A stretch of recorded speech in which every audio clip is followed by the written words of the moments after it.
Check. Oh man, my nose is a little sore. My sinuses. Check 1, 2. Check, check. Let this catch up. Let's drink some green tea. Oh, 1 sec. Oh, this water's not very hot, man. Oh. I go heat my. I don't want to blow up my tea bag. So well. Nobody's here. Maybe I should go make some tea. Decisions, right? And I'm still trying to see if the volume's working. This looks okay, but I'm not actually hearing anything over here. I wonder why that is. Oh, check 1, 2. Check 2, 3, 4, 5, 6. And I'm waiting for Stream Elements to show up. Stream Elements is late. Oh, green tea. Oh my god, that's so good. Oh, okay. Let's chill out. I'm not stressed out. I'm not worried about nothing. Although I'm kind of curious as if to see that I went online in the right spot. That is a bit of a curiosity for me. So 1 second, let me dig this up and see what's going on. And because I don't always stream to the right place, believe it or not. Oh, there. Close enough. All right. Well, let's leave it like that and let's sing a song while everyone catches up and comes in. Actually, let's take a look at the plan. Okay, so dig this. The first thing we're going to do is, and I can't show it to you guys right here. Hey, Erica, what's up? I hope you're having a super amazing day. Hey, did you check the horoscopes? I was able to sneak in that Superman horse thing in Sagittarius. Oh, I know you're a Pisces. Okay, but I snuck it in Sagittarius. Okay, I'm just checking. It was really fun. It was really fun. I think I might, trying to test it. Someone told me, or I was reading on YouTube or something that said, if you do your stuff with closed captionings, or if you put captions in your video, then it's gonna help promote it. I don't know if that's true or not, but when it comes to horoscopes, I don't watch horoscope videos. Oh, thanks, Erica. I did. It was really fun. Put it in the Sagittarius. Okay, let me get back to work. So I didn't. So, I don't watch horoscope videos. And when I was like 5, 6, 7 years ago, I used to watch a lot of YouTube astrology videos, like YouTube horoscopes and stuff, because I used to make monthly videos. Like I did weekly horoscopes, and I was writing for the newspaper. I did weekly horoscopes, and I did monthly videos for you guys. But I don't really do that stuff anymore. Thanks, Erica. It was a lot. I snuck it in Sagittarius. Okay, it was fun. I'll do some more stuff like that. Okay, let me make this up. Oh man, what am I talking about? My brains are so frazzled. So, here's the deal. Let me speed this up. Hey, Wing One. And Wing One, I read your letter. It's amazing. Your dad sounds like a pretty intense guy. So, and I like your name, by the way. I really do. Okay, so here we go. So check this out. So I'll get back to it. I don't actually watch horoscopes on YouTube. I watch sports on YouTube. But I do read horoscopes because you guys know I'm always sitting there and I can't always listen. I don't have time and I'm always writing. And I just sit there and I just read the horoscopes. And I read them from about 4 or 5 different places. And they're from different places in the world. And they're different types of astrology that I read. Because I like to look at different people's perspective on the same planetary aspect. And that's what I do. And so then someone said, blah, blah, blah, blah, blah, blah, and you got to change your description, blah, blah, blah, blah, blah. And then I started writing the horoscopes again. So I hope you guys had fun with them. And then I put that little robotic voice because I thought that was really fun as well. And we'll see how it plays out. And I'm going to keep doing it like this. I'm trying to fix the whole caption thing, but uploading text to create captions, one, is not that easy. Two, they might not have it turned on. It's a lot of work for them not to turn it on. And the third one is captions get added anyways.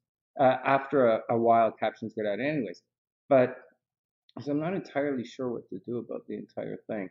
But I am missing out on a bit of an audience, which just happened. That audience just happens to be me.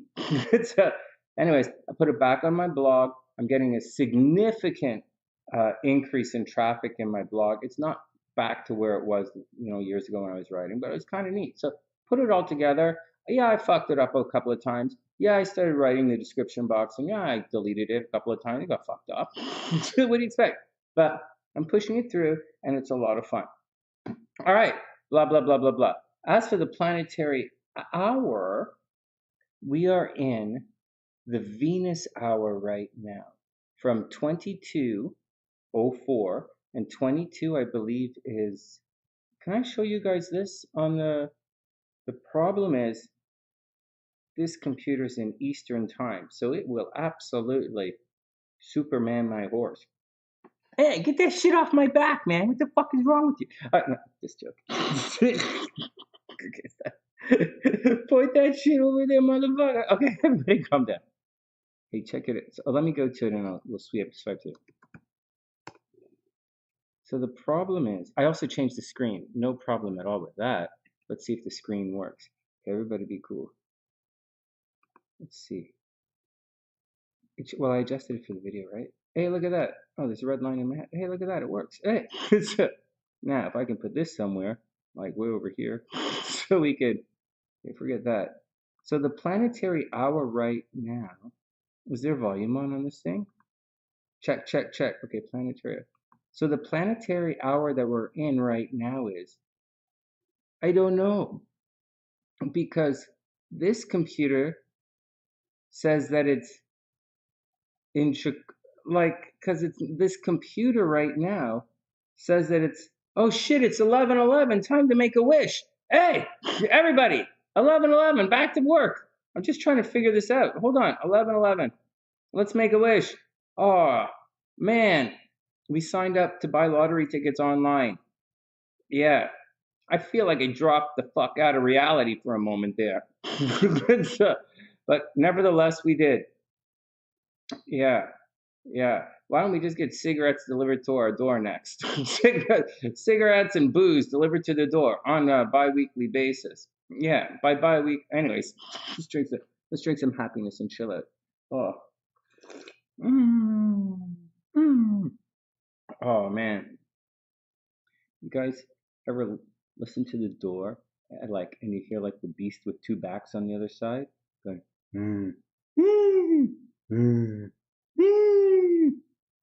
the sound of the beast with two backs.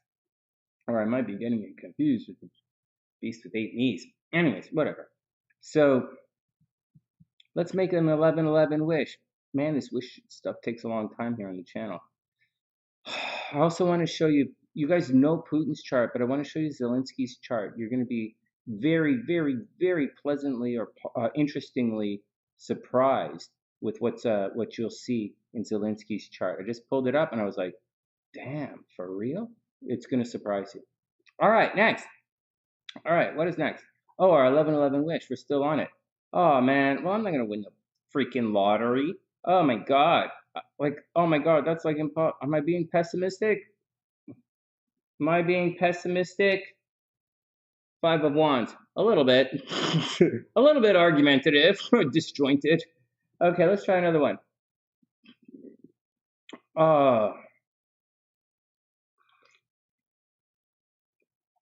Hey, I reached my weight goal yesterday. Right on the number, 0.0, right on the scale. It was fast. It was amazing.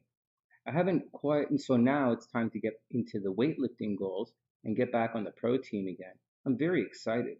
Another couple of cold days, of course, outside, and then I'm going to be back on. I'm going to be pushing it. We'll see what happens with my body as I transform. I hope I don't get like bubble gut and like watermelon head like some of those guys get. All right, whatever. My 11:11 wish. Well, I want to win the lottery. That's my wish. I want to win the lottery. Well, I wish that my parents get healthy, especially my dad. I really hope my dad pulls through and he gets healthy and all of his cancer goes into remission. That would be really cool. That the new chemo works. That would be a great wish. And wish my mom's good.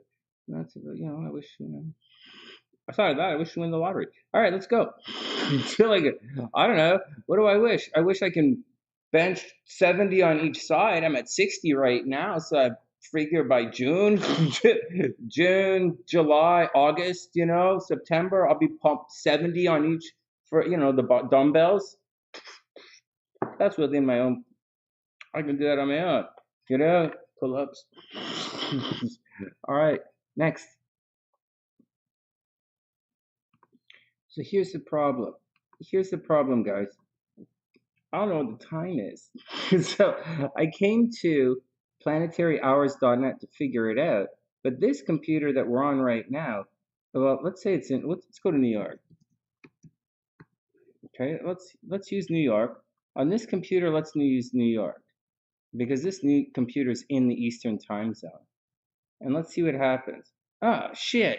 What the hell about this computer? Everybody chill out. These computers are like I can't figure what the freak time it is. So on the left computer in Chicago, the Venus hour is 10:04.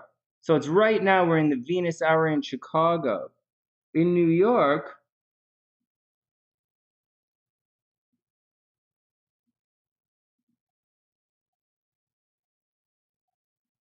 well, they don't have the same times. Wow, that's fascinating. Are we on the same date? Yeah, they're the same date. Wow, what the hell is going on? These are different. On the computer you guys are watching, it's right here, the Mercury hour. We're in at 23. What's 23? 11 o'clock?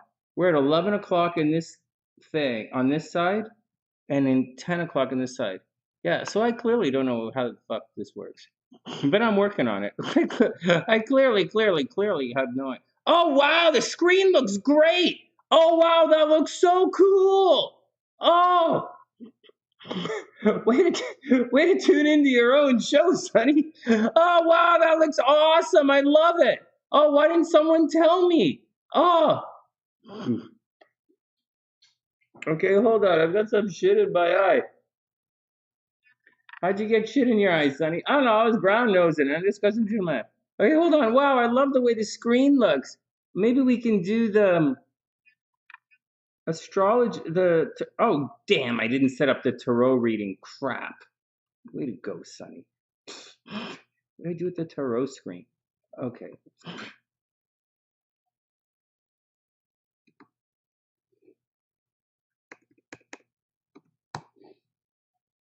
Oh, I was really excited. I thought that looked pretty good. Maybe we could do a tarot screen like this. Okay, hold on. We didn't even start to sing yet, and I've got to do Putin stuff. Or Zelensky. Oh man, I screwed this up. One sec.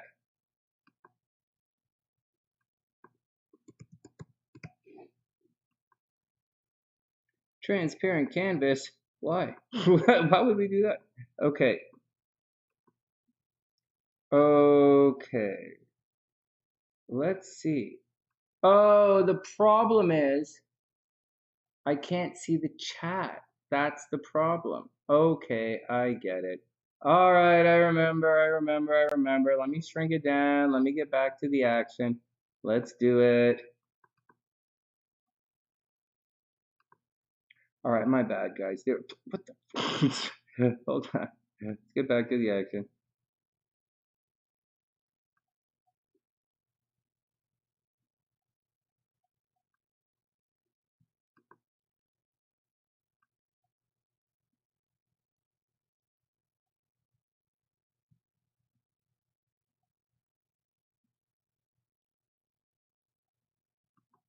Wow, it's so slow, right? What kind of day is it today?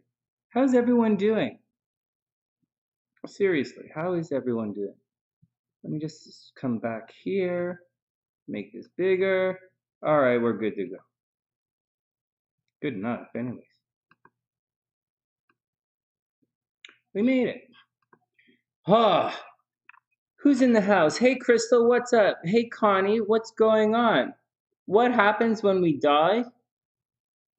Well, it's a little vague question. This is pretty big. Well, Keanu Reeves says that when we die, the people who really love us will miss us tremendously. That's what Keanu Reeves says happens when we die.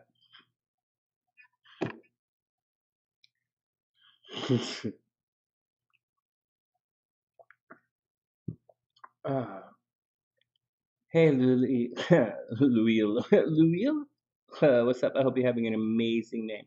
What amazing name, amazing day. Who else is in the house? Hey, Wing One, what's up? I hope you guys are having a super, super amazing day. Hey, Mary, what's going on? What? Erica, that's funny.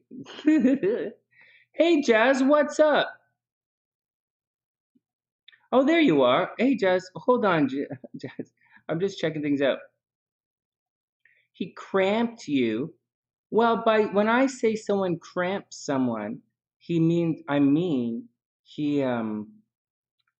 he prevented you from expressing yourself. That's what I usually mean. When I say someone cramps you, it means, you're trying to, I'll give you an example. He might like stand right beside you and not let you, discourage you from talking to people, perhaps. I don't really imagine that, but like somehow, uh, he would, when someone cramps you, when I say that, it means they're going to, uh, sort of bully you or, um, create, berate you on things that you do, whether they're good or bad or whatever. That's an example of someone cramping you. They don't have to do that per se to cramp you. They can cramp you by, you know, making you wait for them all the time. Or they can cramp you by like always gobbling your attention, or they can cramp you by like, you know, getting up your ass. They're like they cramp you. So yeah, that's what I think. I think I know, they prevent you from expressing yourself or achieving, right? Expanding. They cramp you. It's a Saturn thing, right? Saturn will cramp you. You have to push out against. Astrologically, it's a Saturn thing. Mm. Oh my God. SLC wanted to wash my cup. Okay, it's her cup. But I was like, no, I'm still using it. She wanted to take my love away. She wanted to take my happiness. Why would you do that?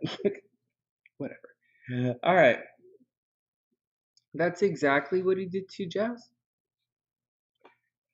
Uh, I don't want to make any comment. I want to comment, but I think that I think yeah, that's one of the things people do.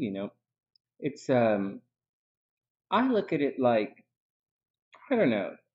They want to cramp you. like like I have a lot of Sagittarius in me, and the cramping game is a real no-no. Where, especially where I come from, they like it's encouraged. We don't like no one is worried about anyone failing where I come from. They not worried about it. You go try. Um, let's try, and I believe in that. And to discourage someone from trying is a sin. Where I come from, to discourage, like, it's a sin. There are a couple of sins. They're not really that. It's really hard to screw up. Encourage people. Encourage people to follow their dreams and reach beyond their imagination. That's what we do. Everything else doesn't exist in my brains. That's you guys or someone else, or the X's that we leave behind.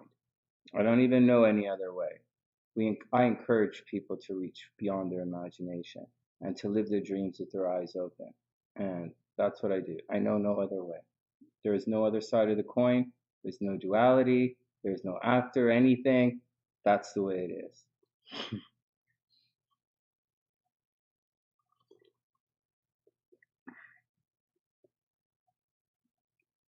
Oh my God, Erica. Okay, so here we go.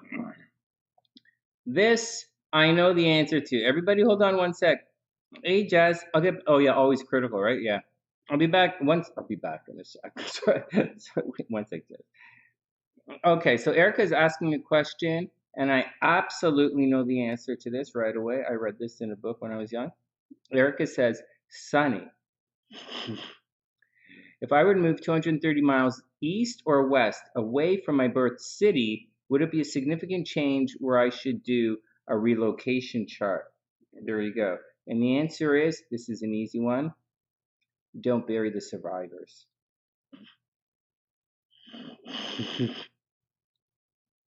Oh yeah, Sunny knows the truth. Yeah. Ooh. Okay, next. Yes, Erica. The answer is yes. It's important, take a look. Just take a look, right, and see 230 miles. What's 230 miles? Like an hour? 4 hours? Oh God, 4 hour car drive? Yeah, yeah, 4 hour car ride. Yeah, Erica, 250 miles is a 4 hour car ride, right? I don't know what the space, 400 kilometers is Toronto to Montreal. That's definitely a change. Or from Toronto to Detroit is 400 kilometers. That's like 250 miles, right? So, like, yeah, yeah, yeah, yeah. Okay, Jazz says, it's crazy. Hey, Danielle. Hey, Danielle. Hey, Connie. Hey, Connie. Oh, Connie. Okay. So, yeah. All right, next. Okay. Where did it go? Danielle. Hey, Daniela. If they cramp you, they ain't for you unless they trying to challenge you to become the best. Absolutely. Yeah. Well, you guys in the entertainment industry, you know all about chasing dreams. I gotta tell you something. I think guys pretty talented. Every once in a while, I watch videos from the Sunnysiders. I don't watch astrology videos. But I do watch your videos every once in a while. Like I check in on Audrey and I check on Danielle's boyfriend. And every time she posts, every once in a while, I might check one of the videos, or like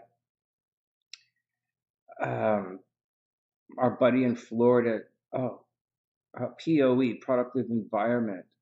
Those guys are really good. Those guys, they're really, really good. And whatever, man. I like to check you guys out. So,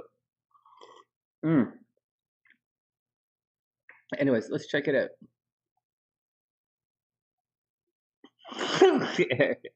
Oh no, Erica, like, yeah, 250 miles is like 4 hours, right? If it was like 2 hours by car in any direction, 2 hours by car in either direction, yes, but not really. But like 4 hours, yeah, 4 hours. Like 4 hours is a state, right? You're out of the state. All right, next. I'm just trying to figure it out. Just the times it. Okay, next. What did Jazz say? Oh, Danielle. Oh, yeah, dream big. Danielle, Aries season. Yeah. Well, there you go. I agree with that. If they cramp you, they ain't for you. I guess, some people cramp you a little bit because they're, well, okay, so devil's advocate, right? some people, some people afraid they can't keep up. And some people have really low self-esteem. They don't know why you love them. They don't know why anybody would love them. They might not love themselves. They might, sunlight might cause them pain. Happiness might cause them sorrow. There's a confusion. There's, niceties get questioned inside this disconnect that's happening. What are you going to do? So sometimes, playing devil's advocate, people cramp you because they don't think they can keep up, or they don't think they're good enough, and they want to slow you down. They want to make sure they're not, holding you back. They're trying, they want to tag along, but they don't think they can keep up. On one hand, it can be a sign of their extreme low self-esteem and how in high regard they hold you. So that's a really sweet kind of thing. And I'm sure if we went bungee jumping together, I would be the slow person. I would definitely be the slow person. But if we went to like the jazz club, I'd probably be in front. And so it all depends. It all depends. That's devil's advocate. We all know the obvious choices where people try and do that because they're just assholes and they want to stab a pin in your balloon of life. There's that reality, which is, and I think more often than not, it's a little bit of both. I think on one hand, even the crazy ass narcissist, uh, let's say even the person with crazy ass narcissistic tendencies, testing low on the spectrum, uh, that cat might be a little bit insecure. Then, the guys who test far into the spectrum, well, those guys are just assholes, and fuck them anyways. And you should stay the fuck away from those guys. Everyone should stay away from those guys. I've seen it so much in the last several years now. It's just over and over and over again. When, every once in a while I travel a little, I go out and see what's going on, and I really dig into the vibe of the place where I'm checking out. And I see a lot. I've seen it. And so you just gotta walk away from it. Just try not to get involved with it. I think all of you guys are right. When you see it, I'm softer. I'm softer in understanding, I think, than most of you guys. But at the same time, my boundaries are a little harder than most people's boundaries. They're just really, really close, almost to the point of no boundaries. But they're there, and so I don't know what to say, guys. I don't know what to say. I'll go back to it. You have to watch yourself. See, I was telling Alexis the story. Oh, Alexis is coming on Tuesday. I just gotta do technical stuff. I was telling Alexis the story of the narcissist and the empath, the love story between the narcissist and the empath. And the empath, digs the narcissist. They dig the anyways, that's whatever. So, but there's a little bit more to the story than I've been telling you guys. But let's move on. You should. There's a reason you guys come together. There's a reason. I believe. Let's go back a little bit. I'll tell you guys something. You know about that word. Yeah. Well, there you go, Wing. Jazz diving. Very cool. Very, very, very, very cool. The the the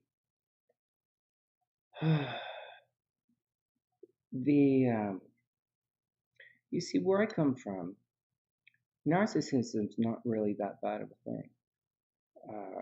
Where I come from, you have to keep your ego in check, whether you're a narcissist or you're a super empath or whatever you are,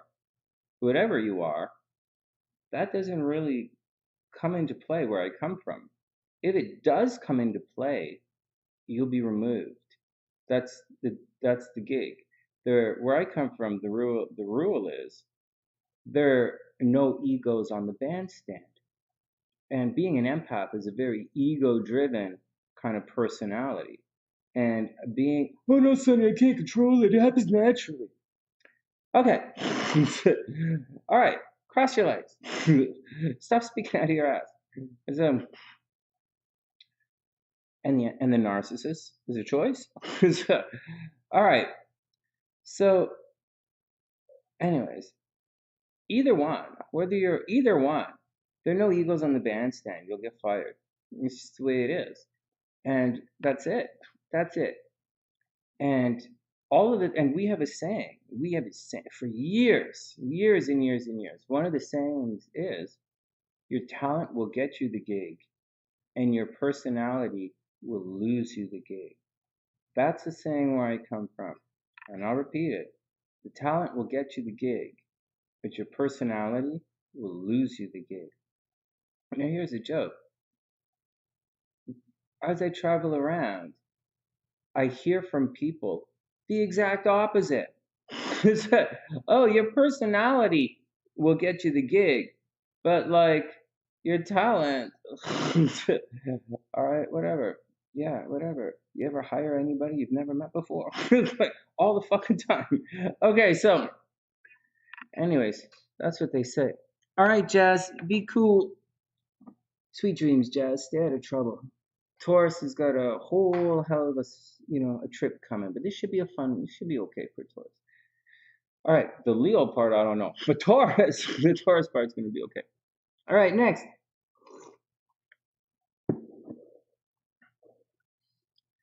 The, well,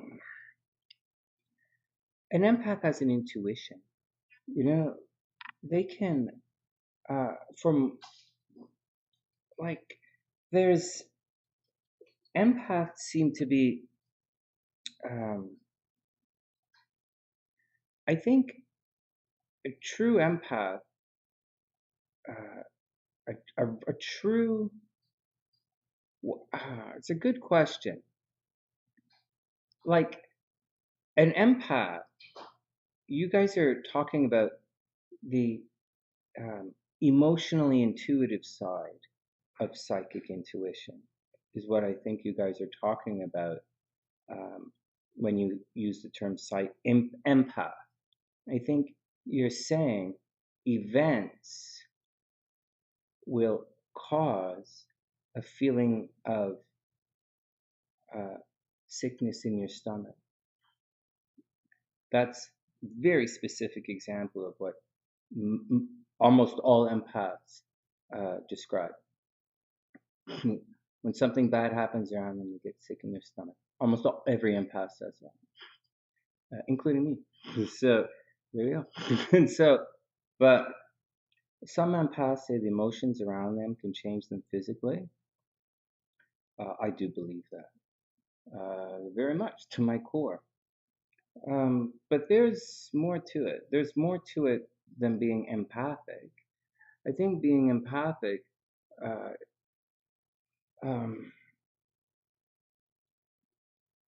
being able to read a room, being like, being able to read the situation, from an emotional level, because we're talking empathy here, or empathic, right? You can feel the emotional level. Being able to read the emotional vibe of the room, let's say, is, an empathic trait. It's an empathic trait too, but, it's not all encompassing. There are other words for all encompassing, like a heavy fucking psychic. There's you could be that. Or you could be like really, really intuitive. If you're highly intuitive, does that make you empathic? No, right? They're different words. One is using your intuition, and the other is using your empathy, right? Empath, empathy. I could be wrong. We're playing a little word game here because there's a bunch of different words that you guys use to mean the same thing, but they don't mean the same thing. Just like you guys say there are different types of psychics, which there are, obviously. But to me, being an empath is being emotionally in tune with the things around you. You can pile in a little cerebral intuition and like figure it out intellectually. And if you can do both, you just get an emotional feeling about what's going on. That bird looks like they're in distress. That's your intuition. That bird looks like they're in distress. That's intuition. I get a feeling that bird's in distress. I know it looks okay. Listen to the language. I know it looks okay, but I think something's wrong with it. That's an empath. I think. I think that's the difference between an empath and an intuitive. Someone who's intuitive. I think that's the difference. But I don't really know. It's up to you guys. To me, it's just words. I don't really care. But that's what I think. Hey, Noel, what's up? Yeah, Noel, of course. Of course, we're just starting. Hey, Lance, what's up? What's up?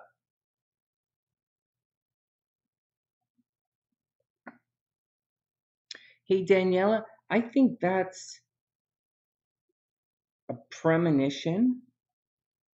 That's a premonition, right? Now let's work through this a little bit. I'm not giving you the right answer. Okay, my answer's wrong.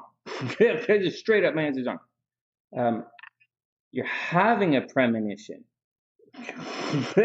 You're having a premonition. That's not the answer. The answer is so your intuition is on overload, right? So you have an intuitive hit, and so you have an intuitive hit. Your vibe goes off. What would you call that? Is it your intuition?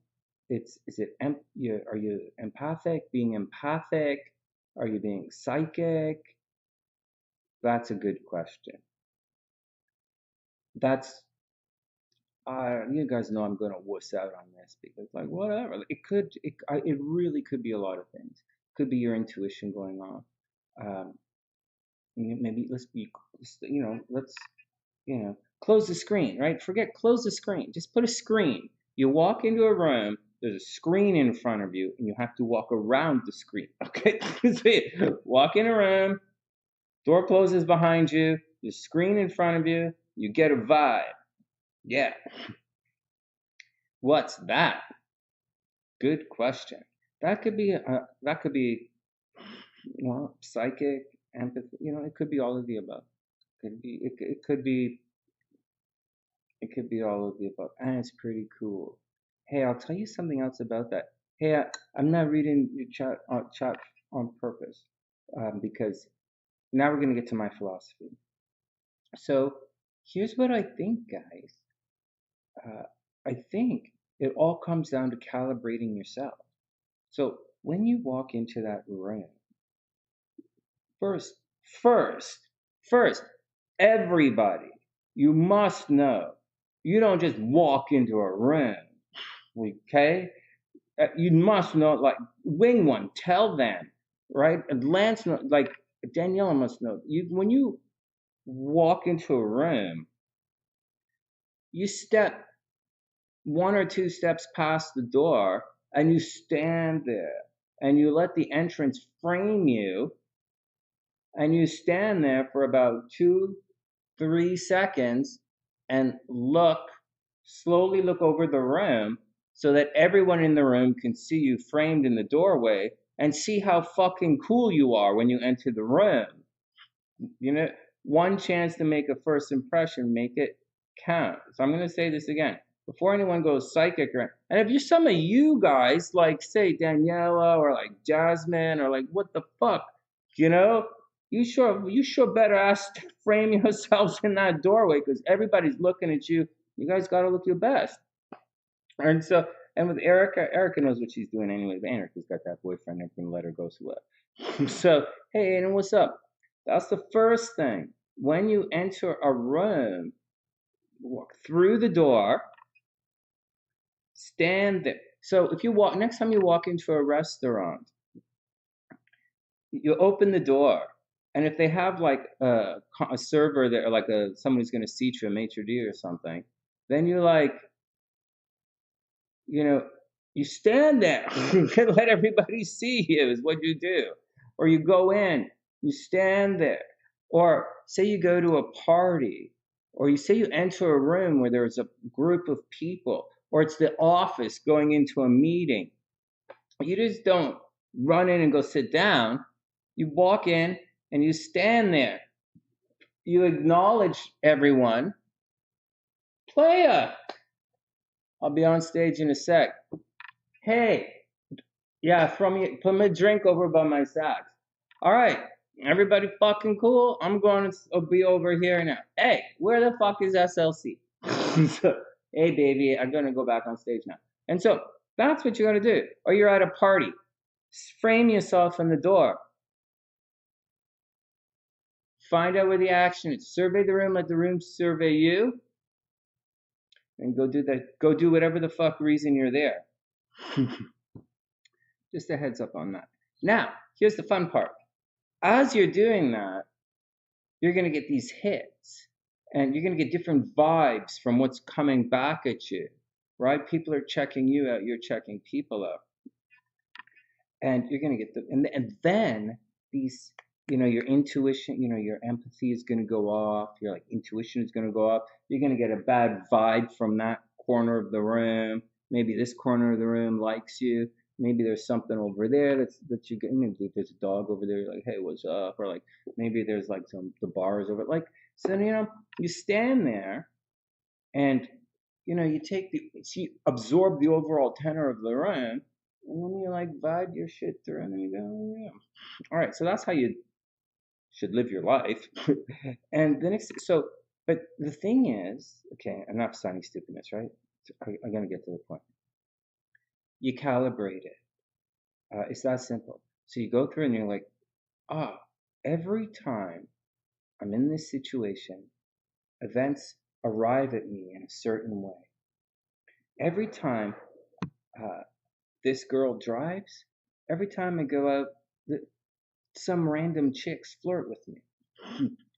Mental note.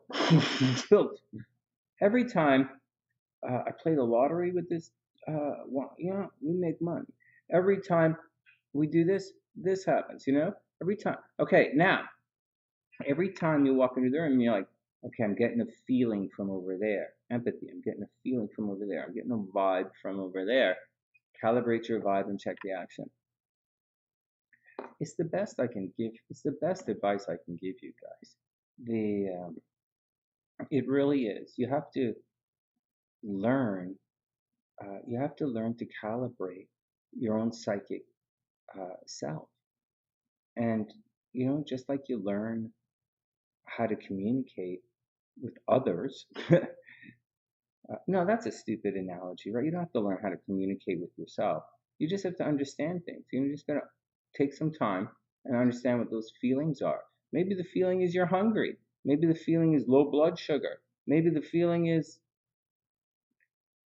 love. Maybe you're in a good mood that day. It's tricky. Okay, so that's what you got to do.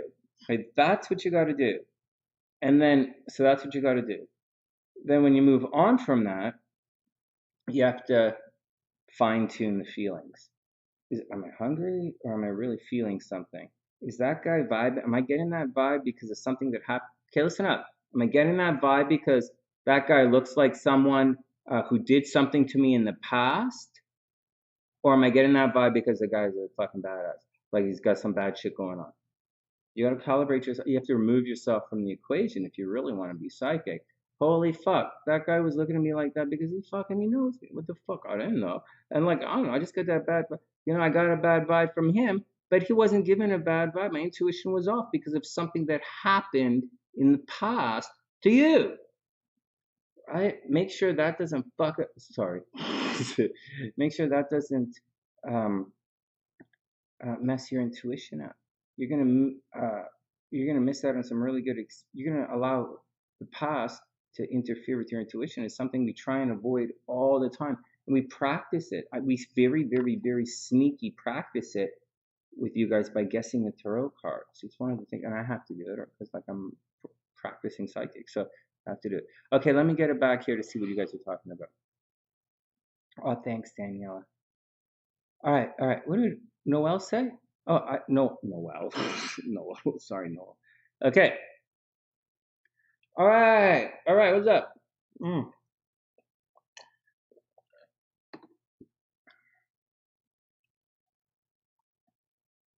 Okay. What? Wait. Who's in charge of what? Oh, celebration for a celebration. All right. Next. All right. Well, there you go. Oh, that was a really good question.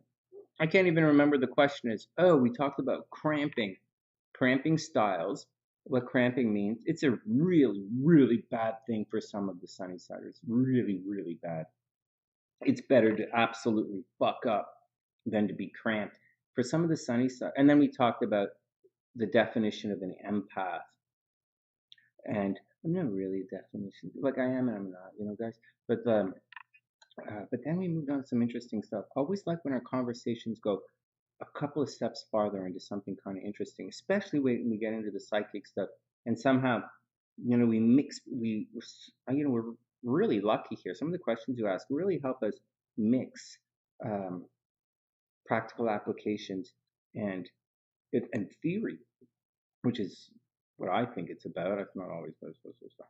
All right. Next, one more before we get down to everything. When one's right, we all have our moments. Everybody's. I really, really strongly believe there is a place for everyone on the team. I know some guys are sabotage, and I know some. I don't really have a lot of place. I don't have room for cock blocks, and that's because ah, I'm lazy and I don't fucking like to do things twice. So that's the real reason. And for those who've watched my videos over the years, you'll know that's true. That's the real reason we don't like cock blocks. Fuck it. I wasn't into her anyways. Fuck it. Like, I don't give a shit. I really didn't want to have to do that job. And I went, fuck. I didn't really need the, it's okay, so don't pay. I was just, for years and years, I lived by the beach. I had a really cheap lifestyle. So, like, what the fuck? Oh my god. It's not like now when we have to use like happy glasses, and things are going so well for me these days. I don't only have one super happy glass, I have two. Oh my god, Sonny, you're living the life. Yeah, and my hair's almost grown back. Well, the gray ones, anyways. All right, let's get back to it. Rule number one. I know.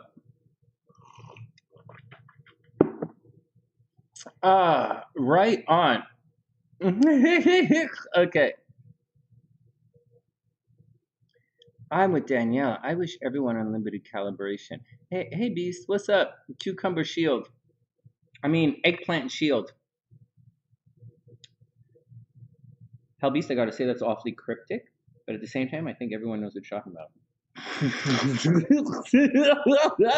Oh my god, that was some tight emoji game, I gotta say. I might have got it wrong, but I got it. Like, oh my god, oh my god, I love that one. I better write it down. Yeah, I got it. I definitely got it wrong. At least I got it. All right, whatever. Okay, cramming the calibration of an empath. Guide how not to do this. Yeah. Okay, let's go back for a sec. So the reason the reason is for a lot of you guys, I look at it like chi energy. Let me just stop for a second. These access denied. I lost my keys. I'll never be again. This thing gonna have to rust off. Okay, stop. Everybody stop. Because that. So, all right. The problem is the cramping is gonna cramp your chi. And anyways, where I come from, the narcissism. Let's go back to a second again. The narcissism thing's not really a bad. Like, it's a personality thing. And you're gonna have to work with different personalities, even if a guy's like that. What's not tolerated is idiots. And if you don't know your job, like Ayn Rand says, the only value measure of human value is how well you do your work. And like, so if you're a numpty idiot, you're like kind of useless. And so there's one thing about being, stomping on, trying to stifle someone's chi, and there's one, beating up on somebody, and then, while at the same time you're an absolute idiot, and you're not a winner, then what are you doing? Like, what are you doing? And not the narcissist, like you. What are you doing with that guy? It's not even a winner. Like, I get it if he's like a winner. I get it if he's like rich. I get it if he's like, got his shiz together and he's just an asshole. I get that. He's a winner. But like, if he's a loser, oh my god. That's you gotta walk away from that. There's no reason you should not allow yourself to be physically and emotionally abused by anything that's less than your dreams. The fuck? You take a lot of abuse for your dreams. You take a lot of abuse for your inspirations. You know, if you're tracing a rainbow, you could walk through anything. I know, Sonny, it's easy to say. You've got the hair, you went to the big school, you know, you come from the magical kingdom, you married, you know, your first wife makes a lot of money, your second wife is a model, like it's pretty easy for you. No, I wasn't born with my hair looking like this. It took years and years and years of abuse. No, okay, stop that. Now I get it.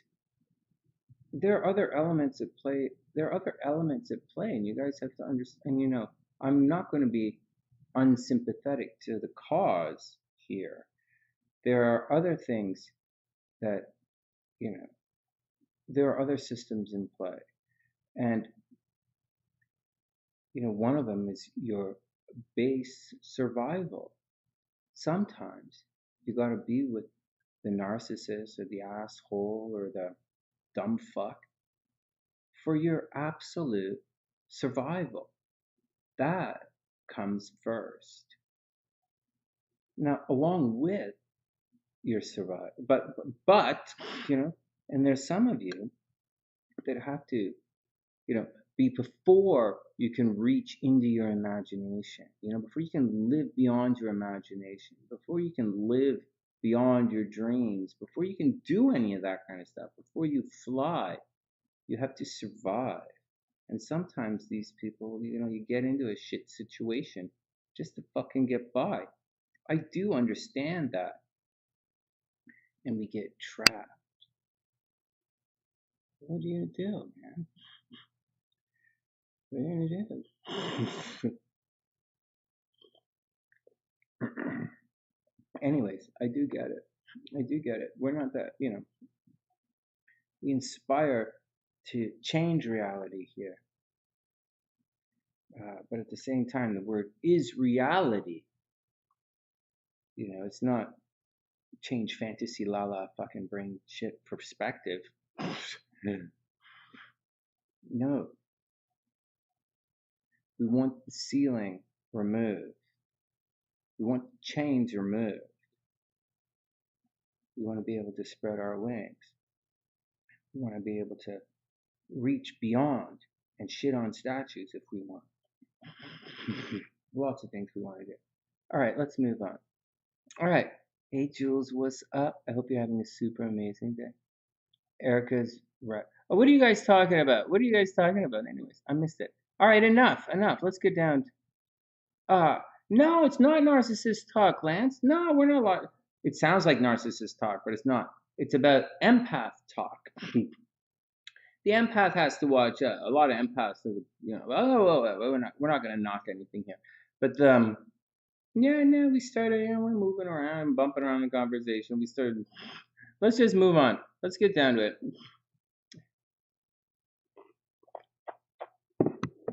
Just trying to explain that sometimes. Let me just finish it off by saying, you all have a life force energy.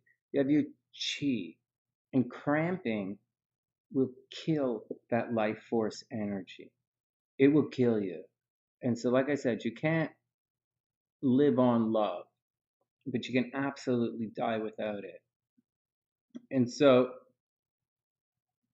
what are you gonna do? Because what are you gonna do? When someone's cramping your life force energy, your chi, eventually it's gonna feed back upon itself like life force energy, you know, disease. Like it's gonna feed back upon you, and eventually you'll just give up. So it's how it's, you know, what are you gonna do?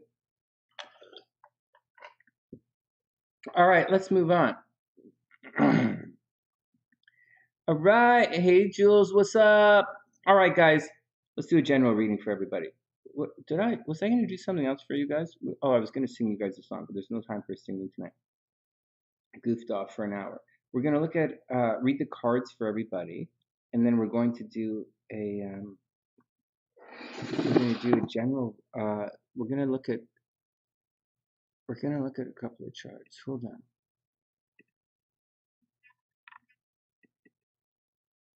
Mm, mm, mm, mm.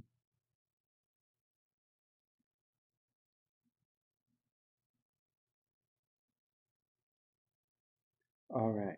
Let me put some of you guys in the list here for a second. So we have Noel or Noel. Sorry, Noel.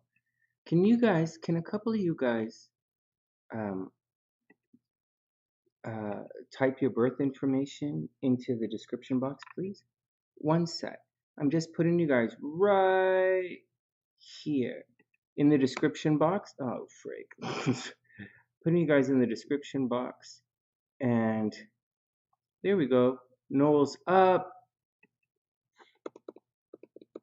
The raffle winner is taken off. That was a couple days ago. Noel. And yeah, so Noel, can you type in your birth information in the description box? And Shanti.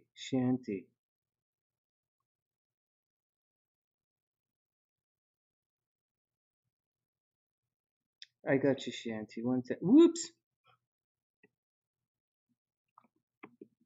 One sec.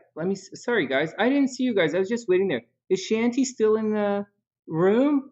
Or you don't have to say, well, what? Or like, okay, Noel and Shanti. Shanti gave me her birth information, but Noel, can you type it in again? I think I might have it, but you can type it in anyways.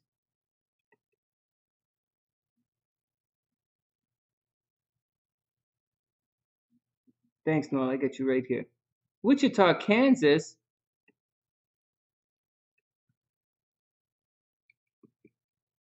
Noel, do I have your birth stuff already?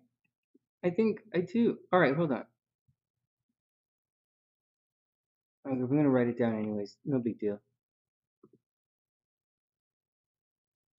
Okay, and let me get Shanties. Let's get down to some readings. Okay.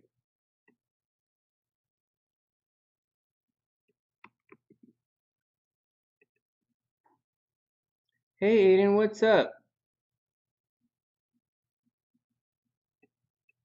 Oh, you're so welcome, Aiden. You're absolutely super welcome. It's tough, right?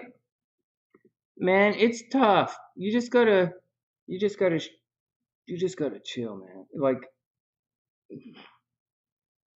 gotta shake it off. You know, not that I've never had my heart broken. I usually have my wallet broken, but like, it's easy these days. There's nothing in there. But no, they, I had a lot of students, over the, teenagers who get, dumped and they dump. Yeah, like it's just a whole scene. And like, man, I totally get it. You just gotta shake that action. It never gets easier, just to let you know. Uh, but sometimes it gets fun. Just let it get. Once again, it doesn't get easier, but it get breaking up is never easy, and it always hurts. But thinking about it sucks too. But after a while, you're gonna look back and say, "Oh my God, I'm glad I got out of that one." Oh, I dodged the bullet on that one. Hey, Lance, I think I still have your info. I absolutely think I still have your info. Okay, let me type in the charts and we'll get down to it. Oh my God, I didn't even see everybody sneak in. I was sitting here going on and on and on. My brains are a little bit scattered again. Um, Let me just type. So first, I'm going to check to see if Noel's here.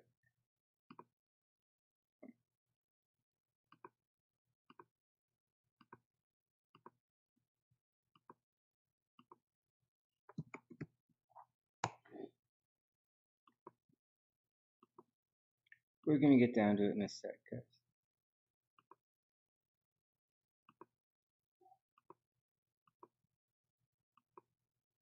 Hey, Noel, I got you right here. January 16th, 1994, Wichita, Kansas. Right on. All right, Noel's right there. Noel's past life, right? We're looking for a past life thing. Okay, next.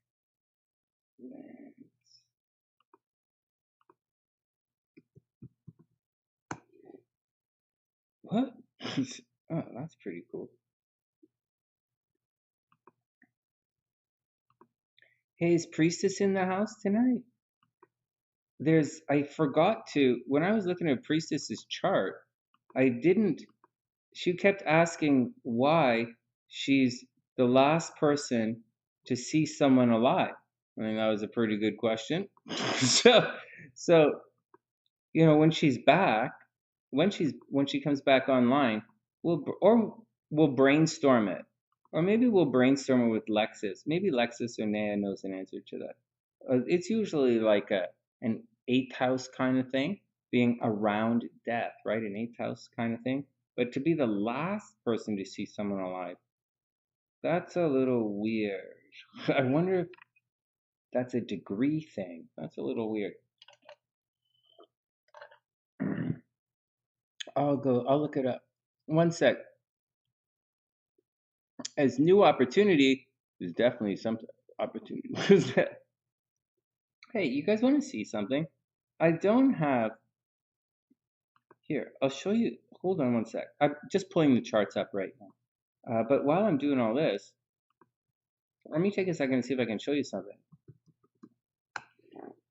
So you guys know I go to this website here, right? I would recommend, if you guys read books, I would recommend this is the place to go. This is where I go. And there's a book here. What you guys are asking about, oh, this isn't the greatest one. This is, one sec.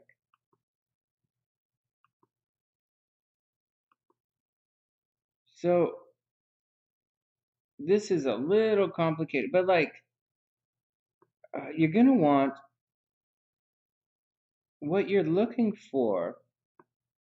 Okay, so sorry guys. Let me just go back to this. Okay, so I'm punching through something here. But what you want to do is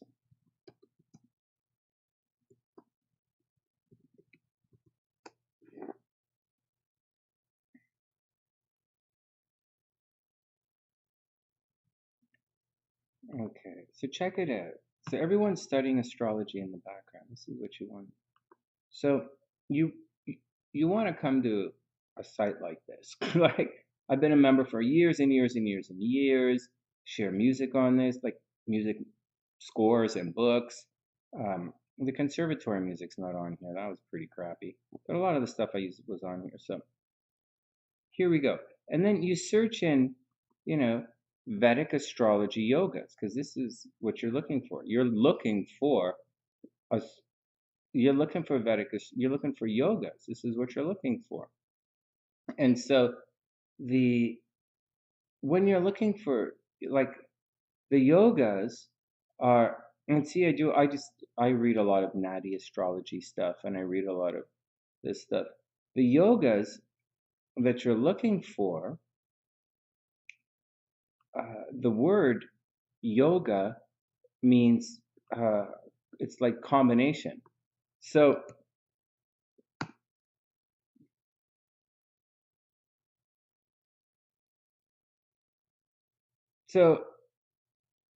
let's just pull one of them up. So you're going to look for, what you want are some of the yogas, right? How do I read this book here? I don't really want to download all this stuff, and I really don't want to do a full page thing here. Oh my God. All right. Full screen. Is that going to help? Okay, a little bit. So what you want to do is, right, it talks about all the yogas here, the combination of planets. And this, believe it or not, even though it's messing you up and you're looking at it and you're like, what the hell does that mean, Sonny? I don't understand any of this shit you're saying. Right? What are these squiggles? I can barely get past the page numbers. I know. Okay, watch. So you're going to get to, as you're going through and you get past a little bit of the language, right? You're going to have to see, I tried to do, this is one of the books I was using, and I tried to highlight it for you guys. This particular one is highlighted on the system because I can't download it for some reason, right? We got a North Indian, I think it's South Indian, North Indian charts. I might have them backwards here. This is not that complicated. This one here is fixed ascendant. This is moving ascendant. You'll see that it says ascendant in here somewhere. Or this one here, yeah, you'll see it. L7, L17, that's L, it's 17 degrees. That's the ascendant right there at 17 degrees. This is moving ascendant, fixed ascendant, whatever. So, anyways, this is the crap you're looking for when you guys are studying the astrology you guys are studying. Okay, you guys want to study. All right, whatever. Nobody cares, Sunny. Let's get down to the readings. So, well, I think it's cool anyways. All right, let's get back. So let me put all this down and we'll get back here.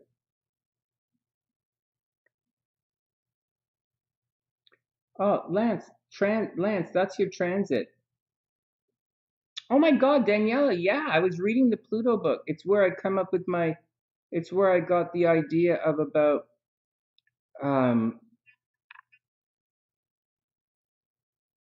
it's where I got the idea, the idea. Hey, check it out, Danielle.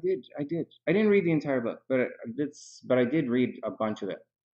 I didn't finish it. From the Pluto book, I got the idea.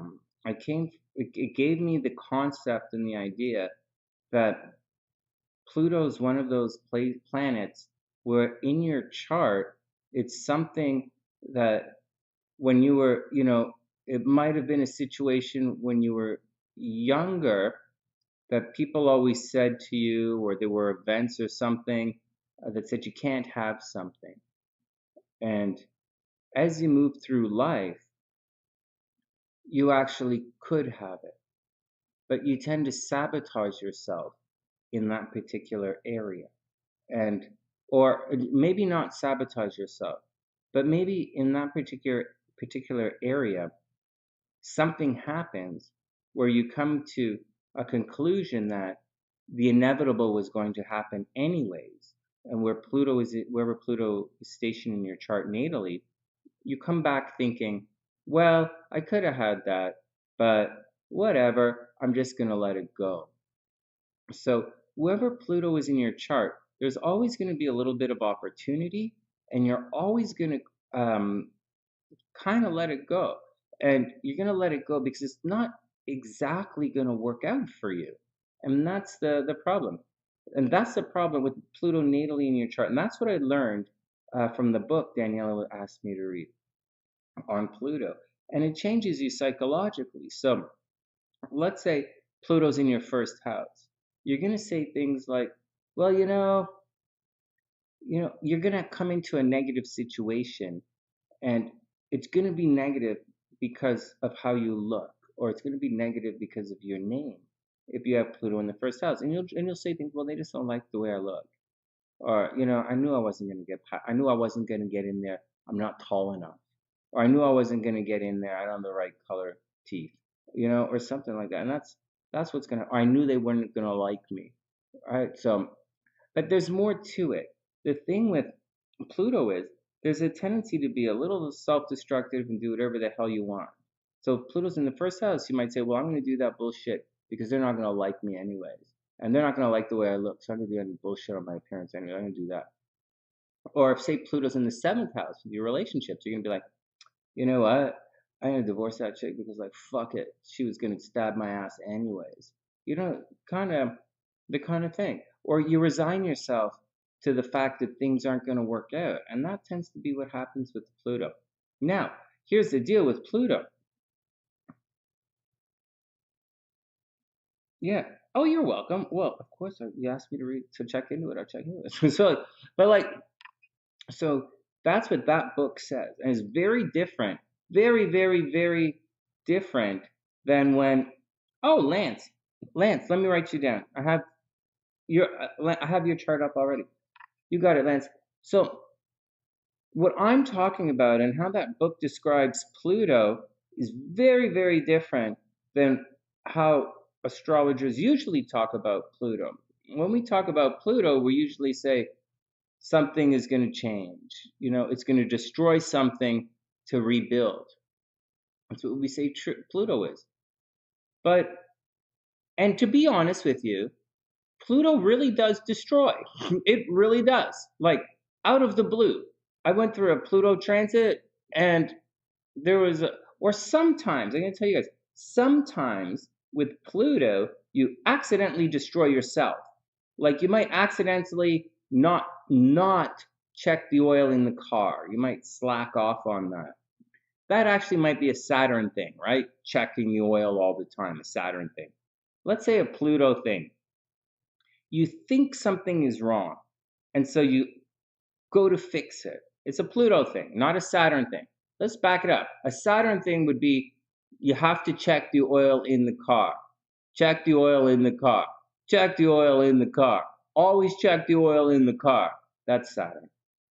If you don't check the oil in the car, the one time you don't check the oil in the car, your engine blows up. Your engine seizes. Like, that's Saturn. If you keep doing it, you're going to be okay. Fuck. I got to check it. So wait, we got to check the oil in the car. Seriously? Yeah. Saturn says check the oil in the car. He's going to blow the shit out of the fucking thing. All right, so that's Saturn. Pluto says this. Oh my God, there's like some kind of sound coming from the engine. I think I better go check it out. And you pull your engine apart and you're like, shit, I suddenly have no engine. Car is destroyed. So you go spend, so then you go spend about $5,000 and you put a new engine in your car. And now your car is not kind of good, it's amazing. And that's Pluto. I'm going to repeat the analogy because there's more to it. Hey, Scarlett, you were a hippo in the past life? I think that's awesome. That's the most dangerous animal in Africa. Way to go. Way to represent. Hippos of the past lives represent. Nice. I just like to yawn. I'm not a hippo. I just like to yawn. All right, next. So what's going on is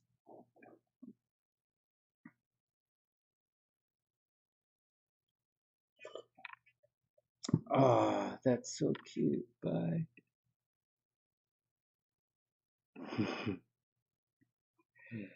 All right. Hey, they're loyal and they're rewarded. Anyways, that's the deal, guys. That's the deal. There you go. I got sidetracked. Let's get back to the charts. I lose an interest in this. You guys do whatever you want. No, let's get on with Pluto. So most people talk about Pluto like this. Hey, Erica. Check it out. Sunnyside fans are loyal. Check it out. So let's get back to the Pluto thing. So the Pluto thing is this. When most people talk about Pluto, a good question, Wing One. I'll ask. They talk about how it tears down and it rebuilds. But in the analogy or the example that I gave you guys, Pluto neither tore down nor did it rebuild anything. In the example about the car, what it is you heard a sound and you went in and messed with the car and you destroyed it. But the reality is, all right, have a great night, Aiden. Sweet dreams and good luck. Good luck with everything. And be cool, man. The world is okay. And so let me get back to it. So you didn't have to go dig through the car engine. Like, you didn't have to do that. You didn't have to. You could have gone around with, with Pluto. Okay, guys, you didn't have to go dig up the engine of the car. This is the analogy. You could have let the car just go. And it might have, and hey, Lexus, and hey, Elizabeth, the car would have had a very, very slow death. Hey, Hef, what's up? So that's Pluto. But you went, and that's the deal with Pluto. On the other hand, once you go in and destroy the engine, you also don't have to rebuild the car. You don't have to do that. You could walk for a while. So unlike the Saturn, which was going to destroy it if you didn't keep an eye on it and keep checking the oil, when you have a Pluto thing, Pluto's going to signal a problem. And it's up to you to go the slow Pluto, blah, or to tear it down to get a new one.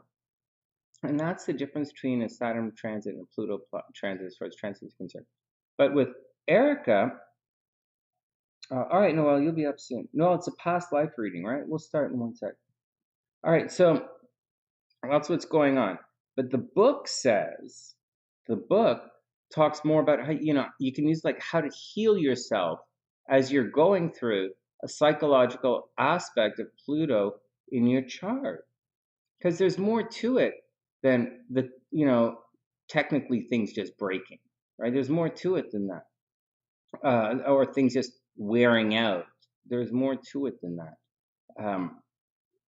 There's more to it than that. There's more to it than that. So, but yeah,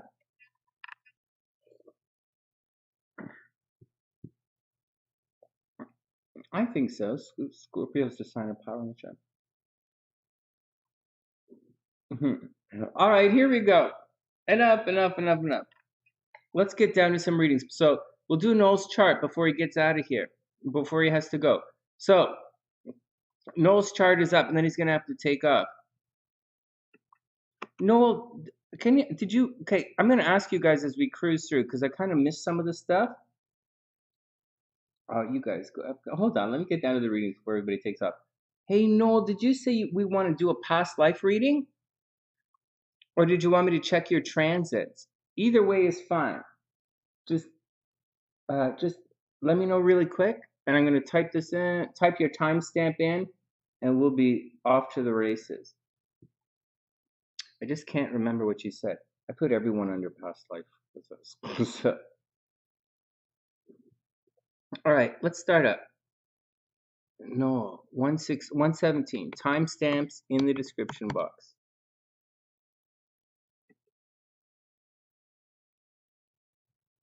And I think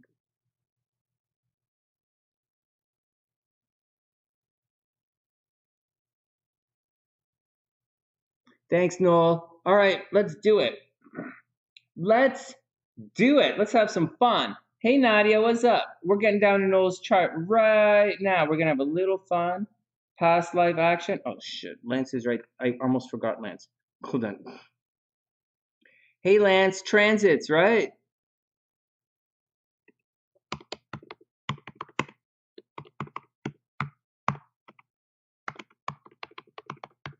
Okay. Anyways, we'll figure it out when we get there. All right. Noel's up. Can you guys, are we seeing the screen yet, guys? Guys, are we seeing the screen yet? No, right? No. Okay, good. Okay, good. Here we go.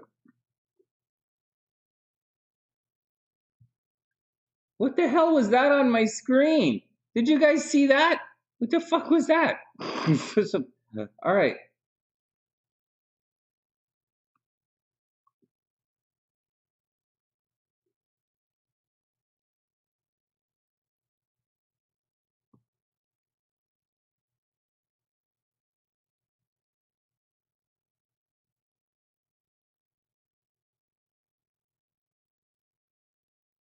Is this somebody's book? All right. How did that? All right, we're gonna leave it there.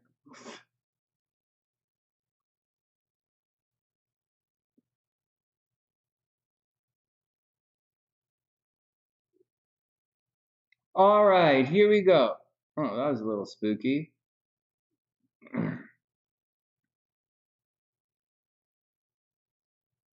All right, Noah, let's do it. All right.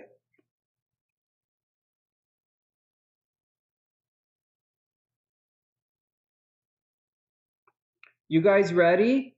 Here we go. Noel, January 16th, 1994, 9:45 p.m. in Wichita, Kansas. Here we go. Yeah, the past life readings are fun. Can you guys see all this? One sec. Just give me a sec. I didn't start any stopwatch. Just growing things up so you guys can see a little bit. Bring it down a little bit. All right, I got it. Okay, here we go.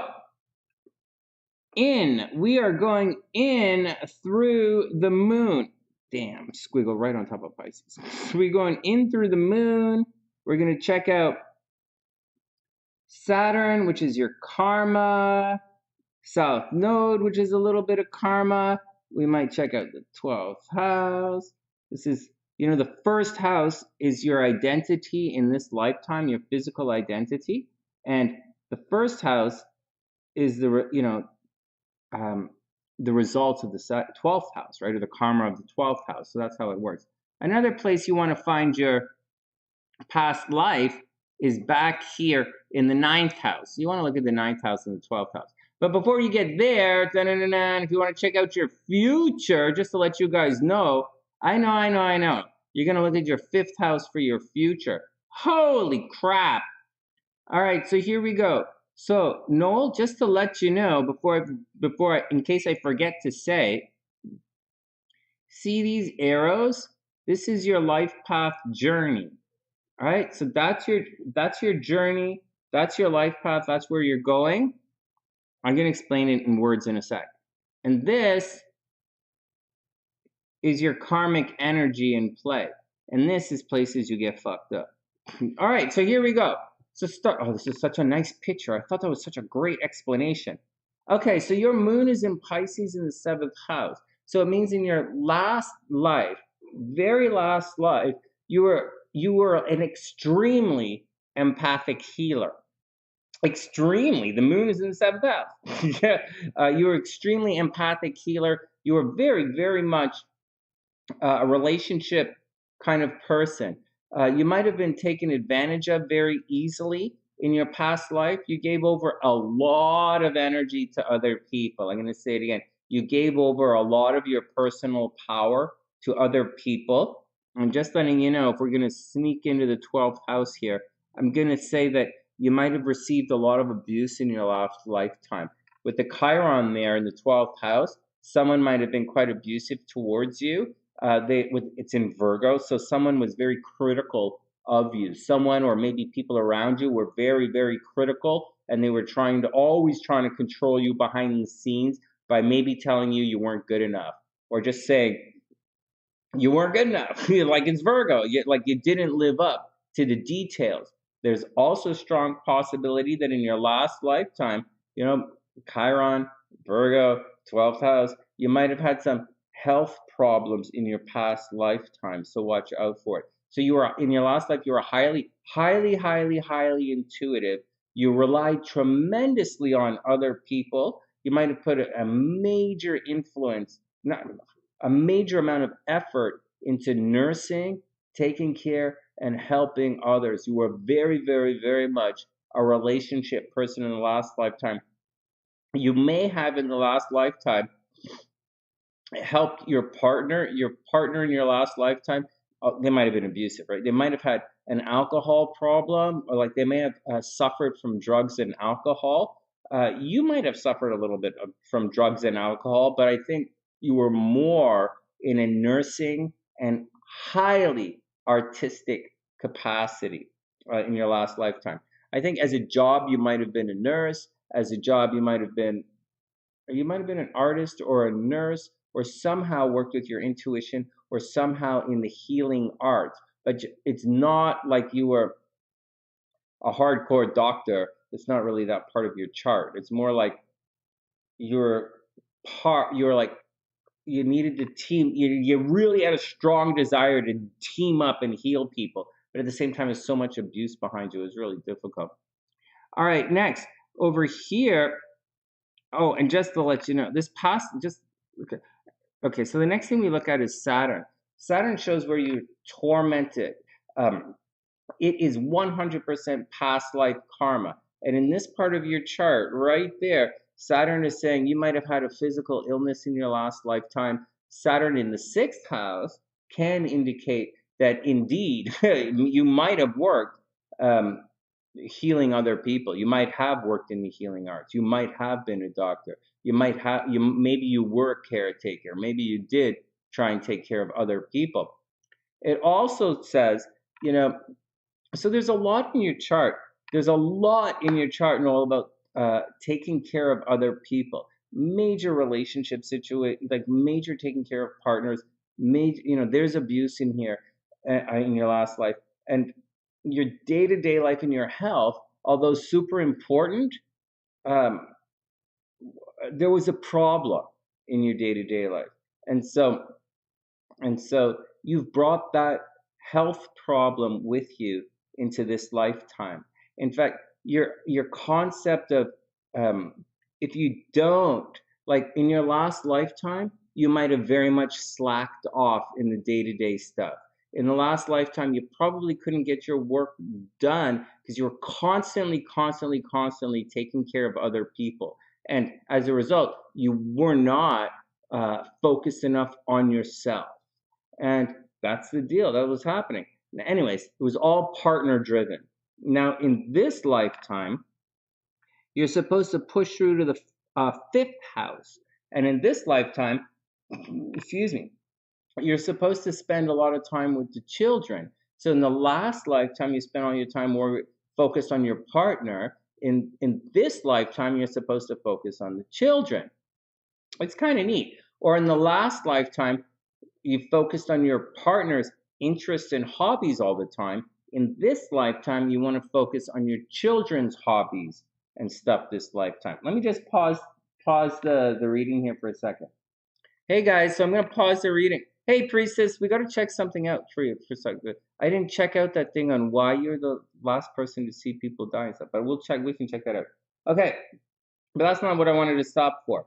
Hey guys, I'm saying this not because it's logical. Okay, I know you might think it's logical. Oh, in last life he focused on his partner, so this life he's going to focus on the kids. I don't know on what planet that's logical. How about last life they focused on their partner, so on this lifetime they're going to focus on like playing the field, or they're going to focus on work, or they're going to focus on their muscles, or they're going to focus on writing music or working. No, it's not necessarily. It's like that because you're moving from the moon to the sun. You guys catch that? As I'm saying this, when I do these readings, I really try, like I'm listening to myself. I'm trying to be specific with the language. I do get tired. And what's happening is, hey Spark, come on, give me this. And what's happening is, you like, I know it sounds like, when things sound like I'm making it up, like you move from your partner in your last lifetime to your kids in this lifetime, I'm going to take a pause and show you guys why I'm saying that. That's all. Because that's all. I just explain why I'm saying that. It's not off the top of my head. All right, Sparkle. Hey, Spark. Daddy's working, baby Spark. Oh, do you guys know it only takes one little baby spark to change the world? Here you go. There you go, Sparkle. Yes, I named her after a steering wheel. Sparkle.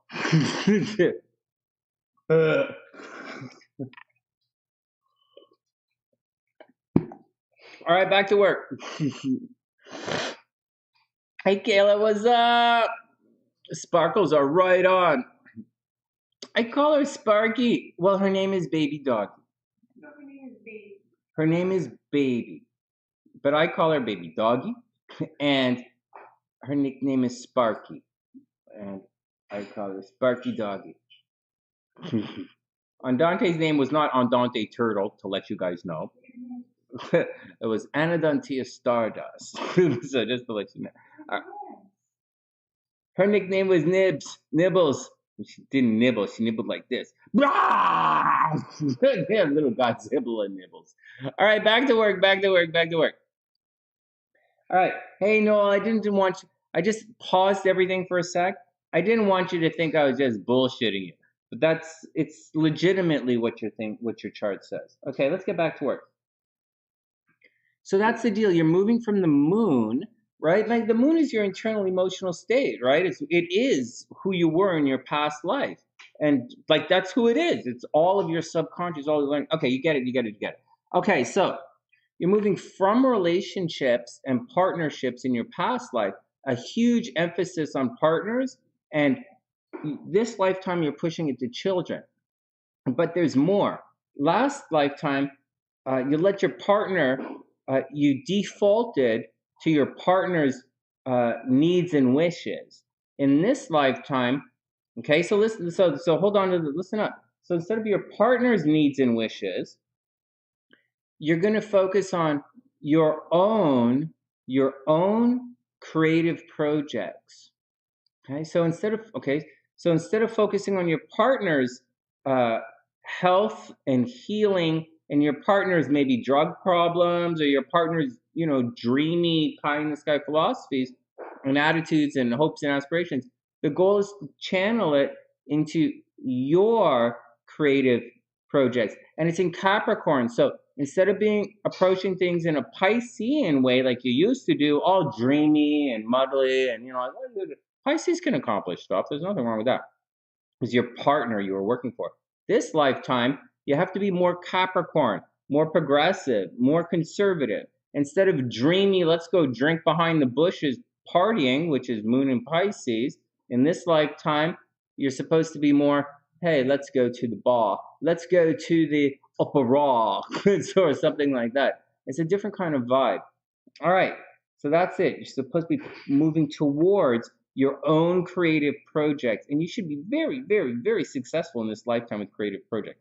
Just watch out for dependency as you move forward into this lifetime by hanging back too far in the past and being too peoply in this lifetime. All right, too much trying to please others in this lifetime. All right, we're not finished yet. So over here, your south node is a lot of the energies that you were carrying with you from your past life into this lifetime. It's not who you were, that's the moon. It's not, your money still comes from Venus, right? That carries through. A retrograde Venus would mean you had a fucked up love life, or you're pretty, you might have been a little sadistic in your love life. Anyways, let's get back to it. So the south node are attitudes and how you kind of did things. So with your south node in the ninth house, in your last life, and is in Gemini no less, right on the cusp, you might have had, so this is 0 degrees here, right? So we're looking at, it's, sorry. It's actually moving this way. All right, so it's moving from being very curious into being very stable. So there's a tendency for you, so there is a tendency, Noel, in your last life, and that you're carrying through into this one. You can be extremely curious. You can be extremely philosophical. You can be very stubborn.